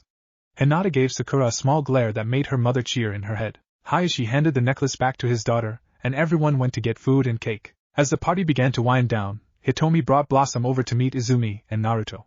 Sakura followed her mom as she was hoping to talk with the redhead about Fuinjutsu. Izumi-san, Naruto-san, allow me to introduce Lady Blossom Namikaze and her daughter Sakura. Both pink-haired Namikazes shook hands with Naruto and Izumi. The Uchiha was sizing Blossom up as she didn't know very much about her. All she knew was the Haruno clan was a rich civilian family that had helped build the village with their vast wealth. Lady Namikaze was the oldest child of the current head. Lord Forth had married her, under the protest of several people, to wipe clean the village's mounting debt to several civilian clans. Izumi had heard stories about Blossom that were not very flattering. Several people said the marriage had been her idea, and Lord Haruno just went along with it since he gave his spoiled daughter whatever she wanted. Whether it was the woman or the civilian council's idea was irrelevant, their plans ended the Forth's life. It's nice to meet you both, Izumi said with a smile. She then grabbed Naruto, who was trying to hide behind her leg, and nudged him forward. Hi. The Uzumaki managed to stutter out. Izumi gave Sakura an appraising look. So, are you going to go to the academy next year? Of course I am, Sakura said boldly. I wanted to enter when I was 6, but mother made me wait. Jiraiya already taught me a jutsu. Sakura began a small series of hand signs ending in snake. Her straight long hair began to take on a wilder look as it stood up a little, becoming like needles. The little girl smiled from under her pink armor covering, even though everyone could see she was struggling to keep the technique going. What do you think? She asked, panting. Ninja art, needle jizo. Izumi felt the radical hairstyle to see how strong it was.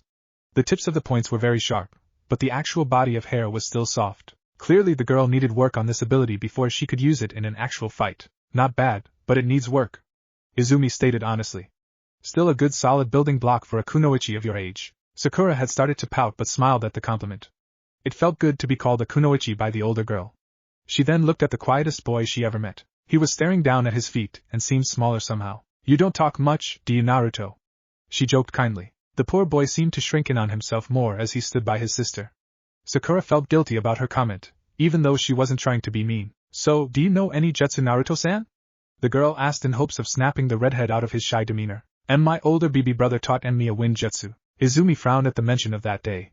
A month ago, her brother Bishou had come home angry because Itachi had been bragging about Sasuke's fireball jutsu. Apparently Fugaku's youngest son had mastered the jutsu in a day and could release a perfect fireball that traveled 50 yards. This was a feat most jounin couldn't accomplish. Bishou had taken Naruto to a training ground and drilled him for hours on 3 wind techniques called vacuum blast, vacuum bullets, and twister dome defense. Several grueling hours later Naruto still hadn't learned the jutsu, and her older brother gave up in disgust. Later Bishou confided in Izumi that he had stolen those techniques from Danzo Shimura during an intense sparring drill not long after they had adopted Naruto. This had worried the girl since she didn't want the old war hawk coming after Naruto because he knew some of his wind jutsu. What Nether Uchiha knew was Naruto had learned the jutsu, he just didn't want Bishou to know how strong he was. Another thing was Danzo had purposely allowed the older Uchiha to copy his techniques so he could teach them to Naruto. After all, what use was a weak weapon? Blossom smiled down at the little boy. It's good your brother shows an interest in your shinobi studies. Do you train with him often? Only when he's not busy, Izumi said, scratching her head awkwardly. Usually I train Naruto, or Master Ojo does. From there the conversation circled around to Naruto's Fuinjutsu training and if Sakura could join him. Izumi explained how they needed to ask Master Ojo. The Uchiha Kunoichi then told Blossom that she would find out if the old man wouldn't mind. Izumi didn't see how it would be a problem since Ojo loved children, and Sakura was the 4th's daughter. Hinata and Ino approached the group soon after to see if Sakura wanted to play some more. Ino also asked the Uzumaki more about the beautiful necklace he had made the birthday girl and he quietly answered her questions. Hitomi and Hayashi left to put Hanabi down for a nap and Izumi decided it was time to head home. Naruto hugged Hinata goodbye and followed his big sister out the gate. Izumi sat at her kitchen table eating dinner with her 2 brothers. Both boys were quiet as they ate the chicken curry and rice she had prepared. It was late at night, but her brother was still in uniform since he was going back to work. She couldn't help but feel tension in the air. Naruto was more nervous than usual, and would give Bishou sad looks when he thought no one was looking. For the last 6 months he had studied Fuinjutsu alongside Sakura. Ojo had agreed to teach the girl after a private meeting with Lady Namikaze and Naruto had been happy to get a new friend. Izumi didn't like seeing him sad about anything. As for her older brother, he seemed distracted. Bishou had come home earlier troubled about something but snapped at Izumi when she asked him what was wrong. After showering and getting ready for dinner, he had showed up at the table dressed to go back out again. All he said was there was overtime at the station, and he was taking it. The silence was getting on her nerves, so she asked her youngest brother. So, Naruto, are you and Sakura working on any projects with Master Ojo? And no, not really. Naruto said, poking at his bowl with his chopsticks. Sakura is still trying to get her W writing speed down F faster. I thought we talked about your stutter. Bishou stated annoyed. It's unbecoming of a ninja. Izumi glared at Bishou as Naruto looked down in shame. The only reason the redhead even stuttered was because of his older brother's presence. The white-haired boy threw his chopsticks down in disgust and stood up. I need to get going, Bishou said harshly as he made his way for the door. Both Izumi and Naruto heard the loud slam as he left. Izumi looked at Bishou's half-eaten bowl annoyed. She was the only one that did the cooking as Naruto was too small and Bishou couldn't boil water. It really angered her when she put the time and effort into a meal that wasn't appreciated. Luckily, she knew Naruto would eat his bowl and the giant pot on the stove. Hardly anything went to waste with an Uzumaki around. Don't worry about it, Naruto, Izumi said, rubbing her brother's soft hair affectionately. You know he loves you as much as I do. He just wants you to be strong. Why don't you show him your new seal tomorrow? Naruto looked down at his left arm. He had come up with an idea to use genjutsu based on the design of his Uzumaki mystical healing seal. Ojo had helped him write out the kanji and supervise the forced scrying. Sakura had watched fascinated by the whole process and wanted to try it, despite the obvious pain it inflicted. Genjutsu was the art of attacking someone's mind. There were two ways to do this. You could either affect one of the five senses to trick the brain into believing something not true, or you could attack the brain directly. However, most genjutsu required extraordinarily little chakra, making them almost impossible for Naruto to perform. If you applied too much chakra, the genjutsu would unravel before it could actually do anything. The seal on his arm measured his chakra as it flowed through a set of pre-made jutsu kanji that molded the genjutsu for him. The drawback was he only had a set number of genjutsu he could use, and he had to physically touch his target with his left arm or hand. As he and Izumi finished their meal in silence, Naruto thought back on the last 6 months. Sakura and her mom were genuinely nice people who were truly kind to him. His new friend had even introduced him to Kakashi Hatake, a famous shinobi trained by the fourth himself. The little redhead still felt guilty about what happened 2 months ago though, even if it wasn't intentional. Sakura and Naruto had been having a practice spar behind Ojo's house when Kakashi approached them. He had taken a little time in correcting their stances when Sakura began to beg him to demonstrate the Rasengan. Reluctantly, he showed his sensei's legendary jutsu to the two kids. The issue was Naruto had learned the tree walking and water walking by watching them being used and feeling how the chakra was applied. The Rasengan was just a much more advanced form of chakra manipulation, just with much more force and power. It had only taken him 3 days of contemplation to work the jutsu himself. Afterwards he felt guilty when he realized that he stole Sakura's dad's jutsu. He decided to pay the pink-haired girl back by helping her master the Flying Thunder God and Needle Jizo. So far progress was slow with the teleportation, but Sakura could now make a sold sharp pink armor that covered her whole body. Izumi stood up and placed her and Bishou's bowls in the sink. She then left to go out back for some light exercise. Naruto almost ate the entire pot and then washed the dishes. Setting them in the rack to dry, the redhead decided to go and take a shower. Stepping out of the hot water after showering, Naruto walked to the sink to brush his teeth. Wiping the glass clean of mist, he saw the proof of his artificial Kekkai Genkai reflected back at him. The kanji 4 form was still as visible today as it had been when he first completed his project. It still made him smile when he thought about how everyone would react to seeing his sweet release. The sweet release was exactly how it sounded, candy-style jutsu. 1. It was the feat he achieved when he sealed various candies inside his own chakra network. Experimenting with it was actually going very well, and its capabilities were even better than what he had hoped they would be. One interesting thing the Uzumaki had discovered was he could channel higher chakra changes through his candy. It started with wind style. Naruto figured since he already knew a few wind jutsu that learning to channel pure wind chakra would be the easiest. After that he worked with lightning because he had discovered several scrolls that detailed various famous jutsu that he was trying to duplicate. His peppermint was actually the easiest to channel chakra with, and he could already form it into kunai and shuriken at will. 2. After wind and lightning, Naruto moved on to earth. He didn't really have a reason other than supposable channeling earth chakra could allow one to strengthen the durability of themselves and other constructs. This was when he discovered by accident that he could use higher chakra changes with his sweet release. Naruto had channeled wind chakra to his right hand and earth to his left. He then created a peppermint kunai to see if it would be extremely sharp and denser. He had found the peppermint form of his sweet release was weaker than steel, and was hoping earth chakra would strengthen it. 3. At first nothing seemed different than any other time he made a peppermint kunai. It was red and white striped from tip to handle and weighed the same as always. He threw the knife at a tree to see if it would cut deeper and felt a kind of pull in his mind. When he focused on the sensation, the kunai stopped mid-flight and just hung in the air. He then gave a mental pull and the knife flew back to his hand. He had researched the phenomenon and realized what he had done was recreate the magnet release. This was a powerful bloodline limit that was well known to be found in 3 of the 5 major shinobi villages. 2 of the most powerful users ever known came from Hidden Sand. They were the 3rd and 4th Kazekage. The 3rd Kazekage learned to use his magnet release by controlling large amounts of iron sand, and the 4th did the same with gold. Naruto had wondered why the 4th Kazekage used gold instead of iron, but the books he read never really gave that information. Maybe the 4th wasn't as strong as the 3rd and gold was lighter. meaning it took less chakra to manipulate. There was a rumor that the third Tsuchikage of Hidden Stone used magnet release to fly, but no one was actually sure. Naruto had been overly thrilled when he figured out what he was doing. He honestly didn't understand where the ability came from. The only explanation was a further manifestation of his yin/yang release channeled through his sweet release. However, that was all it would channel through. All attempts to magnetize other objects, like normal kunai and animals, had proven ineffective. It would seem all his abilities to channel higher chakra could only be preformed through the sweet release. Despite the drawback, it wasn't too big a deal. The information he found on the third and fourth Kazekage gave him a cool idea. An ultimate defensive jutsu called the Drifting Cocoa Cloud. He could generate large amounts of cocoa and powdered peppermint to form an ever-shifting mass to block and deal out damage just by thought alone. The best part was he had it tied into a special sensor seal on the back of his neck that would trigger the jutsu the moment an attack was sensed. This truly made it an ultimate defense. Naruto had also learned, while reading up on the Hidden Stone Village, that lighting an earth chakra could grant you the explosion release. This one, however, made the shy boy nervous. The last thing he wanted to do was blow himself up and therefore hadn't done much with the knowledge. He was perfecting what he had so far with the wind, lighting, and magnet style. Generating earth chakra was only to strengthen his sweet release constructs. Naruto finished brushing his teeth and left for his room. Looking around the almost completely orange space, the little boy spotted the picture of him and Bishou seating on his nightstand. The two brothers had posed for the photo at Izumi's insistence. Both were standing under the tree in the backyard wearing their normal attire. It was Izumi's 12th birthday 7 weeks ago. Naruto's big sister came to tuck him in. The Uzumaki didn't really need her to do that, but he knew she liked it. Plus, if he was honest with himself, he loved it too. He just didn't want anyone calling him a baby. Good night, little ninja, Izumi said, kissing him on his forehead. Are you excited? Your birthday is in 3 weeks. Naruto hadn't really given thought to that.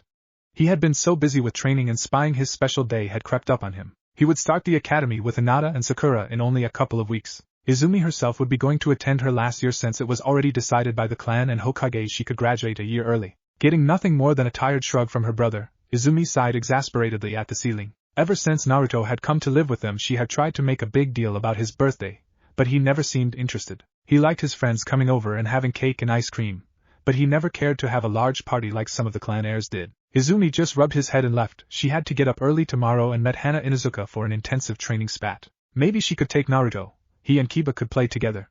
The two boys hung out okay but never seemed to click. Naruto watched silently as his big sister left.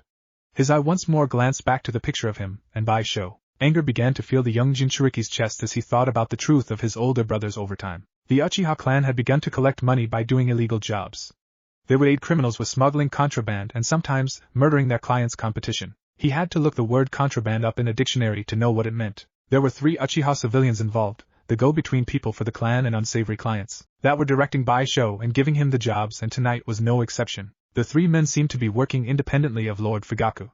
They were sleazy, overweight, fat bastards that gave Naruto the creeps. The kind of wealthy, rich assholes that thought because of their money the world was theirs to do with what they pleased. Naruto wasn't sure exactly what the shipment Bishou was overseeing tonight was, and in truth wasn't too sure what most of the products were.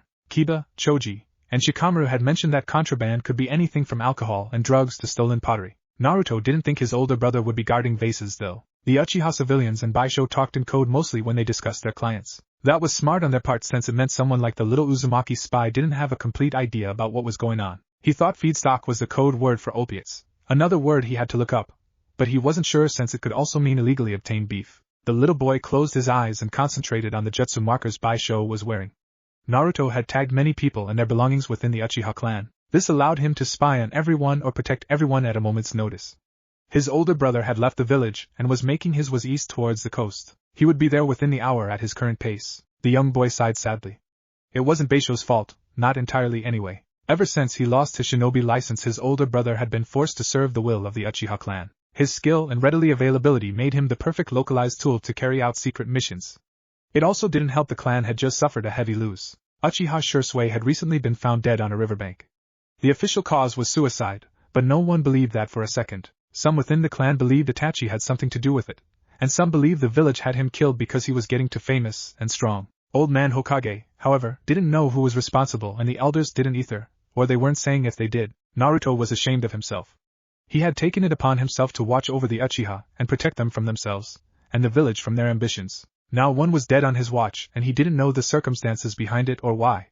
Even with his space/time spying technique, he couldn't be everywhere at one time. It made him wonder just how much more he missed. That was why he had gotten help, or rather made something to help him. Itachi and Shursui had given him the idea actually. He had gone with Izumi to watch them spar once and saw the older Uchiha using crows during substitution jutsu. When he asked what they were doing, Shursui explained how they had trained birds to help them. It hadn't taken Naruto long to find some eggs. He had read a basic animal handler's guide which suggested hatching the eggs with one's own chakra. This created a basic trusting link between the ninja and animal to be used. What had happened was Naruto's Yin/Yang release had built the crows up in their eggs and hatched them in a day. The fully mature birds had an unusual way of always understanding exactly what Naruto needed them to do. They lived in the wild unless the Uzumaki summoned them to his side. Each one had a jutsu marker and summoning marker in its beak. If Naruto put a decent amount of chakra in the summons, they could appear large enough to carry a full-grown man. Most summons work this way actually. In their homes they were large, but when summoned their size could multiply by 100 times. The little boy believed it had something to do with nature energy, but had no way of confirming the theory. Naruto had one following Itachi now, and if they saw or felt anyone suspicious, he would know immediately. Enough is enough. Naruto thought to himself. I'll follow Bishou and guilt him into doing the right thing. His brother couldn't be all bad and Naruto was tired of failing. In almost 4 years he hadn't really achieved anything to help either the village or the Uchiha clan. All he'd done was get stronger. Now was the time to use that strength. It was his older brother. How bad could this be? Smoke Harbor, 1 o'clock in the morning. Bishou watched bored as the men loaded the shipment. Some he knew were employed and others forced. They all smelt like garbage and needed baths. Only about 1/10 of the cargo remained to be loaded and things were going smoothly. It was almost over. There had been a delay with the port master, but the Uchiha officer took care of it. The greedy old fool wanted more money than what was agreed upon after seeing the size of the shipment. He was now sitting at the bottom of the ocean floor. He had been alive when his weighed-down ass was thrown in, but there was no doubt he ran out of air by now. Sir? One of the lackeys asked, scared. It wasn't every day you watched a shinobi throw another man wrapped in heavy chains 300 yards out to sea. Some of the shipment escaped. Show me, was all the Uchiha said. He was not in the mood for this. Meanwhile, a crow landed on the warehouse overlooking the harbor. A hole appeared beside the black bird as a young red-headed boy walked out dressed in the same outfit his sister bought him when he was 4. Naruto figured looking a little like Izumi might help him sway his brother. He looked around at the docks to see several dirty men working quickly to load 2 separate ships. He was curious about the area as the Uzumaki had never once seen it on a map. The small port was only 2 large warehouses built long ways to the water, beside one large wooden dock. There was a small town that surrounded the place that had little more than 20 small houses. Naruto himself was on top of the first warehouse looking down at the dock. He walked towards the back of the roof, opposite the dock, and looked down.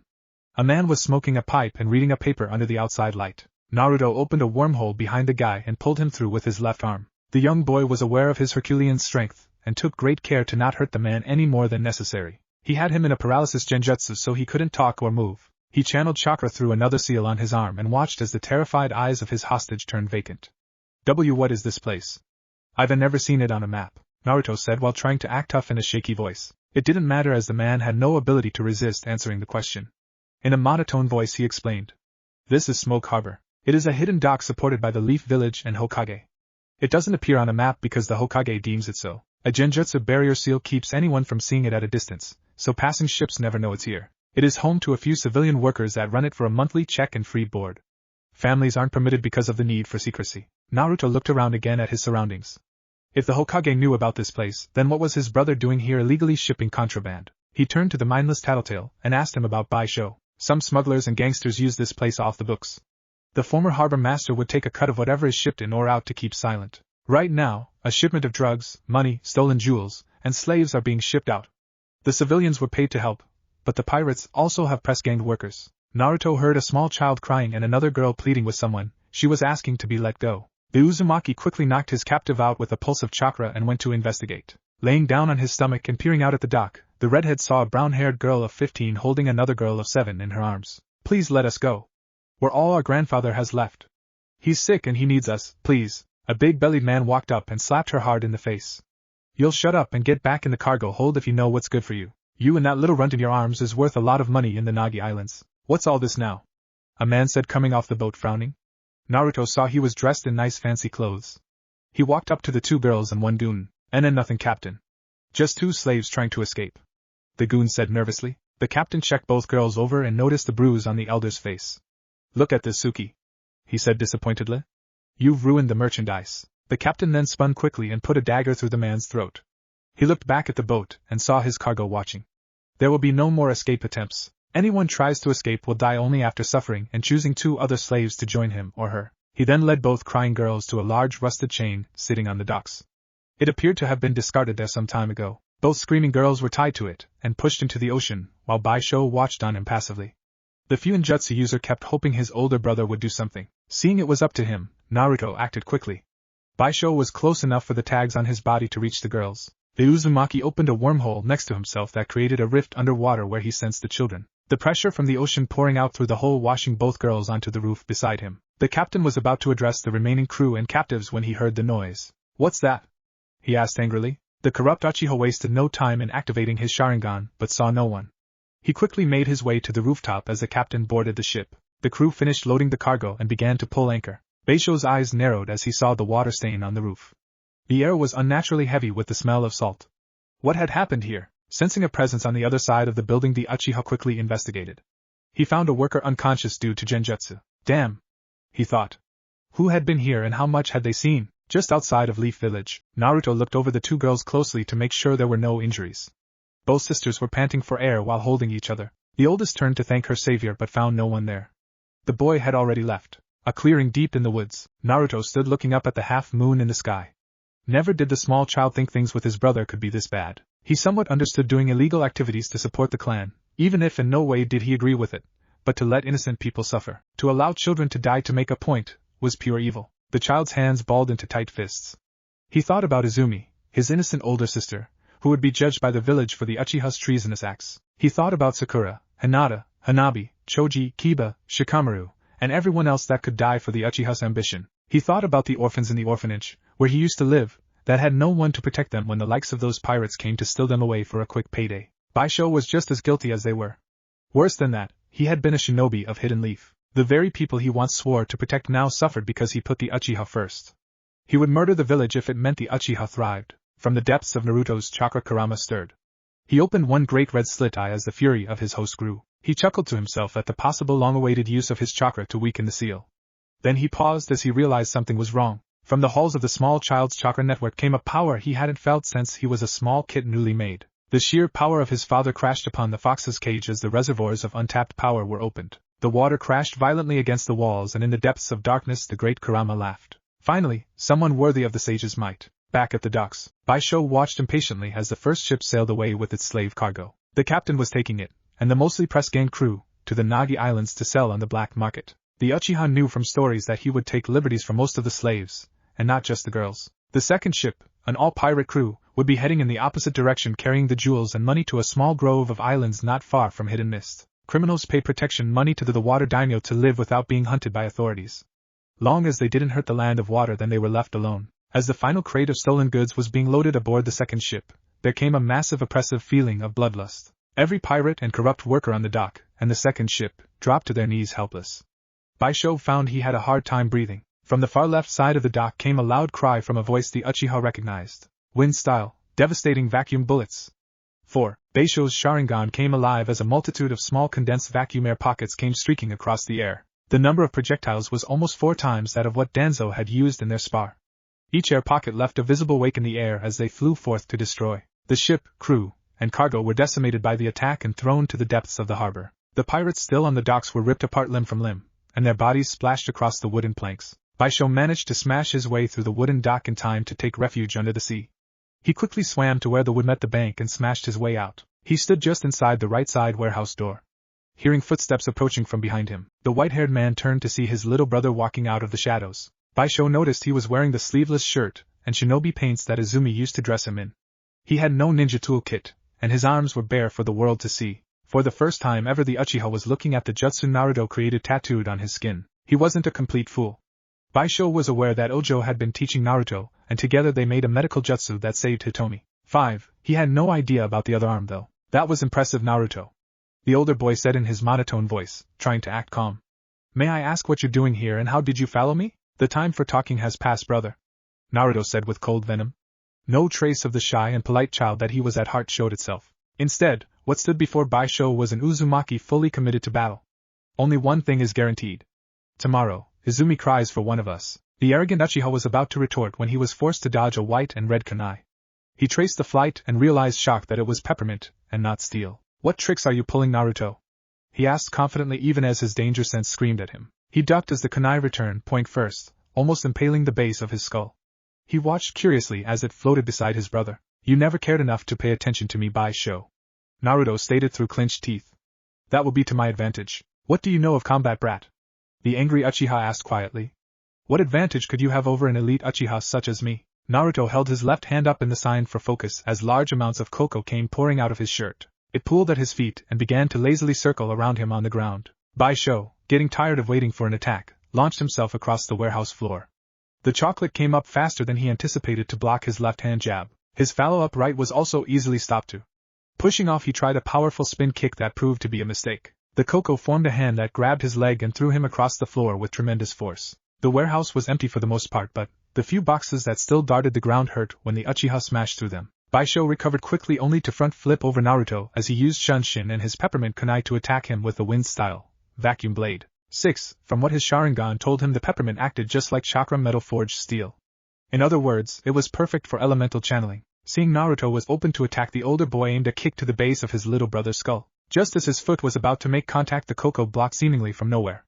Growling in frustration, Bishou gained some distance from the Uzumaki. The Uchiha fully used his eyes to analyze what his brother was doing. It wasn't a trick. The kid was actually using candy in the form of jutsu. This had to be Fuinjutsu related, but Bishou didn't understand enough about the obscure art to make a true guess. Your skills are impressive, Naruto. I'm guessing Master Ojo taught you well. Naruto frowned. No, you are the first person to see my full capability. Ojo Gigi has no idea what I can do. This really threw Bishou for a loop. If that was true, then Naruto was almost entirely self-taught. How was it possible? Enough. The Uchiha thought. It's time to end this farce of a battle. Going through hand signs, Bishou unleashed one of his strongest fire jutsu. Fire release, Phoenix Flash Destroyer. A large bird of fire made its way towards Naruto, setting the building ablaze. The redhead made 2 hand signs and a large wall of solid chocolate burst from the ground. When the fire hit the wall, it melted and smothered the fire. Another hand sign from Naruto, and the boiling hot thick chocolate became a rushing attack that speed towards Bishou. Impossible! Bishou thought frantically as he dodged the burning globs of death. He countered my most powerful fire jutsu with this shit. Bishou channeled chakra to his feet and jumped straight up to the roof. He looked around for Naruto, but didn't see him anywhere. He noticed the walls start to glow an ominous blue as various bomb tags began to light up. He covered the whole room that quickly. 7. Boom! The night was lit by a massive fireball that used to be a warehouse. The shockwave carried into the small crop of worker houses, destroying pretty much everything in sight. In the distance, Naruto looked on, knowing his brother wasn't dead. He could feel his jutsu markers, still attached to Bishou, moving underground towards him. He slammed his hands down to the ground. Sweet release, jagged peppermint explosion. The ground in front of Naruto erupted in peppermint spikes. Bishou barely managed to jump out of the ground in time to avoid impalement. While in midair, the Uchiha hurled a shuriken and brought his hand up for focus and called out, Ninja Art, Shadow Shuriken Jutsu. Bishou's 1 shuriken became 100 and rained down on Naruto. The redhead easily blocked with his drifting cocoa cloud and kept his sensory abilities focused on Bishou. He felt his brother gather a large amount of chakra. He then sensed 2 of him and guessed he made a clone. From somewhere in front of him, he heard his brother with 2 voices simultaneously call out, Fire release, Great Fireball Jutsu. Wind release, Great Breakthrough Jutsu. The power of the combo technique was incredible. The Uchiha wasn't called Elemental King Bishou for nothing. Naruto jumped through a wormhole before the attack could hit, and wound up free falling through the air courtesy of his black crows circling overhead. Bishou watched his technique burn away everything it engulfed. He took a deep breath to try and regain some stamina. He figured to run back fast to the village in order to do damage control. Naruto's disappearance would not go unnoticed for long. He dodged to the left just as a large trench appeared in the ground where he had been standing. Looking up, he saw Naruto following towards him, firing off a second wind jutsu from a peppermint sword. He easily dodged the second strike as another large trench was gouged. The Uchiha watched the redhead catch himself with his cocoa. I hate using genjutsu, but he's not giving me much choice. The white-haired boy thought as he locked eyes with Naruto. Genjutsu art sleep. Bishou watched satisfied as the jutsu took effect.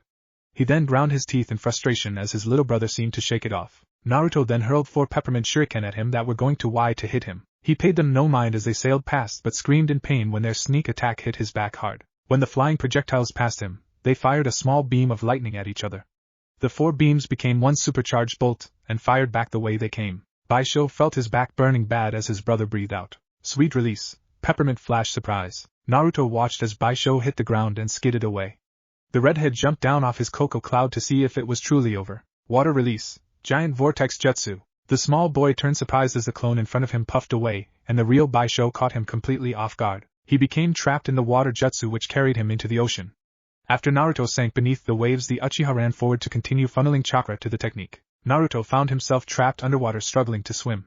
The problem was he had never been a good swimmer. The Uzumaki tried to gain his bearings to open a wormhole but couldn't focus good enough. Just as the inky black was taking him away, Naruto found himself standing in a large room with a cage on one end. The cage was massive and held closed by a single flimsy piece of paper. Ankle-deep water covered the ground and the small boy could hear a low growling from within the prison. "Come closer," a deep growly voice said. "Kekurama, is that you? Who told you my name, you unworthy worm?"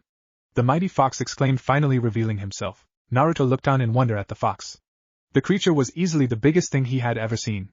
His teeth were so big and white that they hurt his eyes to look at. Honestly, he imagined blood stains or something. Hello Kekurama. I am Naruto.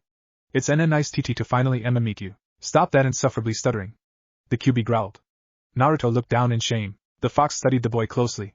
Judging by what he felt and the knowledge the child had about his real name, he probably somehow meet Hagoromo. Sighing, the fox said, "Look, we don't have time for this kid. If you don't pull my chakra, we're both dead." Naruto remembered the predicament that he was in outside his head. Looking at Kurama, he asked, "How do I pull why? Just focus on the door and try channeling energy like usual," Kurama said, cutting off the stutter. Naruto did as the fox told him. Focusing on the door, he channeled chakra. Red energy began to flow from the bars and slowly circle him. He stopped pulling chakra and watched as the power flowed from the water straight into his own body. Suddenly he was back in the ocean, only this time swimming against the current was easier. His feet found the bottom and he kicked off straight into the ground. He burst from the surface like a rocket heading straight up into the air. Bishou watched Naruto leave the water covered in the fox's red chakra. Of all the times his stupid brother could discover the monster's power, it had to be now. He watched as the boy finally landed on the bank ready to continue. "This is getting old, Naruto. Just give up already," the Uchiha said angrily. Naruto didn't bother to retort. He gathered his chakra and unleashed his Cocoa Cloud once more to attack his brother. Bishou dodged heavy attacks meant to crush him as well spikes of peppermint meant to impale him. He noticed the attacks were faster than before. Knowing he couldn't keep this game of dodge jutsu going forever, the older boy ran forward to once again engage with taijutsu. He applied more chakra to his hands and feet in hopes of smashing his way through. To his frustration, the cocoa was proving to be unyielding, but he was making headway. Several times the cloud just barely managed to block his attacks. It was only a matter of time before he made it through. Naruto was trying to think of a way to end it. Never did the small boy think he would be so desperate to kill his evil older brother. He had one jutsu that he knew could kill with one blow, and with wormhole jutsu a hit was almost a guarantee. The problem was he couldn't rely on an almost guarantee to win. He had to find some way to keep Bishou from moving and preoccupied while he struck as fast as possible. Using his Cocoa Cloud to block Bishou's sight, Naruto vanished again through his wormhole. He reappeared 20 yards away and began to rapidly fly through Hansigns and stopped on Dragon. Bishou was trying to locate his brother in the split second he lost him when 4 small spikes of peppermint sprang up around him in a 20-yard diameter. Each gave a crackle of energy before shooting an arcing bolt of lightning into the air which joined directly above the Uchiha's head. Sweet Release Lightning Combo, Limelight Jutsu. Even as Naruto called out the legendary technique, Bishou had already read the chakra with his Sharingan. He knew there was no way to dodge the jutsu, as substitution would be disrupted before it could connect with anything outside the circle, and every basic shinobi ability he had was useless in simply surviving the lightning attack. A blinding flash of light and one loud crack of thunder destroyed everything inside the dome of power. Naruto looked on in anticipation. He waited to see what would remain of his brother. A large surge of chakra emitted from the smoke. Standing inside a large transparent gray skeletal ribcage was a bleeding-eyed Uchiha, panting and slightly hunched over. Bishou laughed breathlessly at the stunned look on Naruto's face. "Did you think you could kill an elite Uchiha like me so easy? Behold one of the greatest jutsu of the Sharingan, Susanoo." "Naruto!" The young Uzumaki heard someone call from within his head. "Kurama?" The shocked boy thought to himself. "Yes, it's me."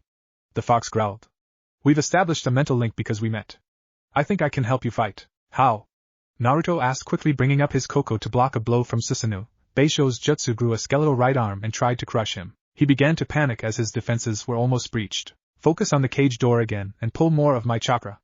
Then direct it to the sensor seal on the back of your neck. If I'm right, this will allow me to channel my very will into the Cocoa Cloud defense jutsu you invented." Naruto did as the fox told him.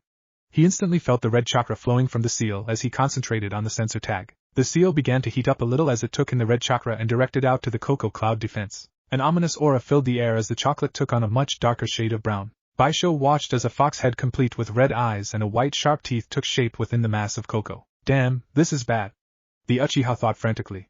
He had wasted too much chakra in hopes of ending this fight quickly. Now he was running on fumes and had yet to even land any real blows to Naruto. Bishou concentrated hard and produced another skeleton arm and hand.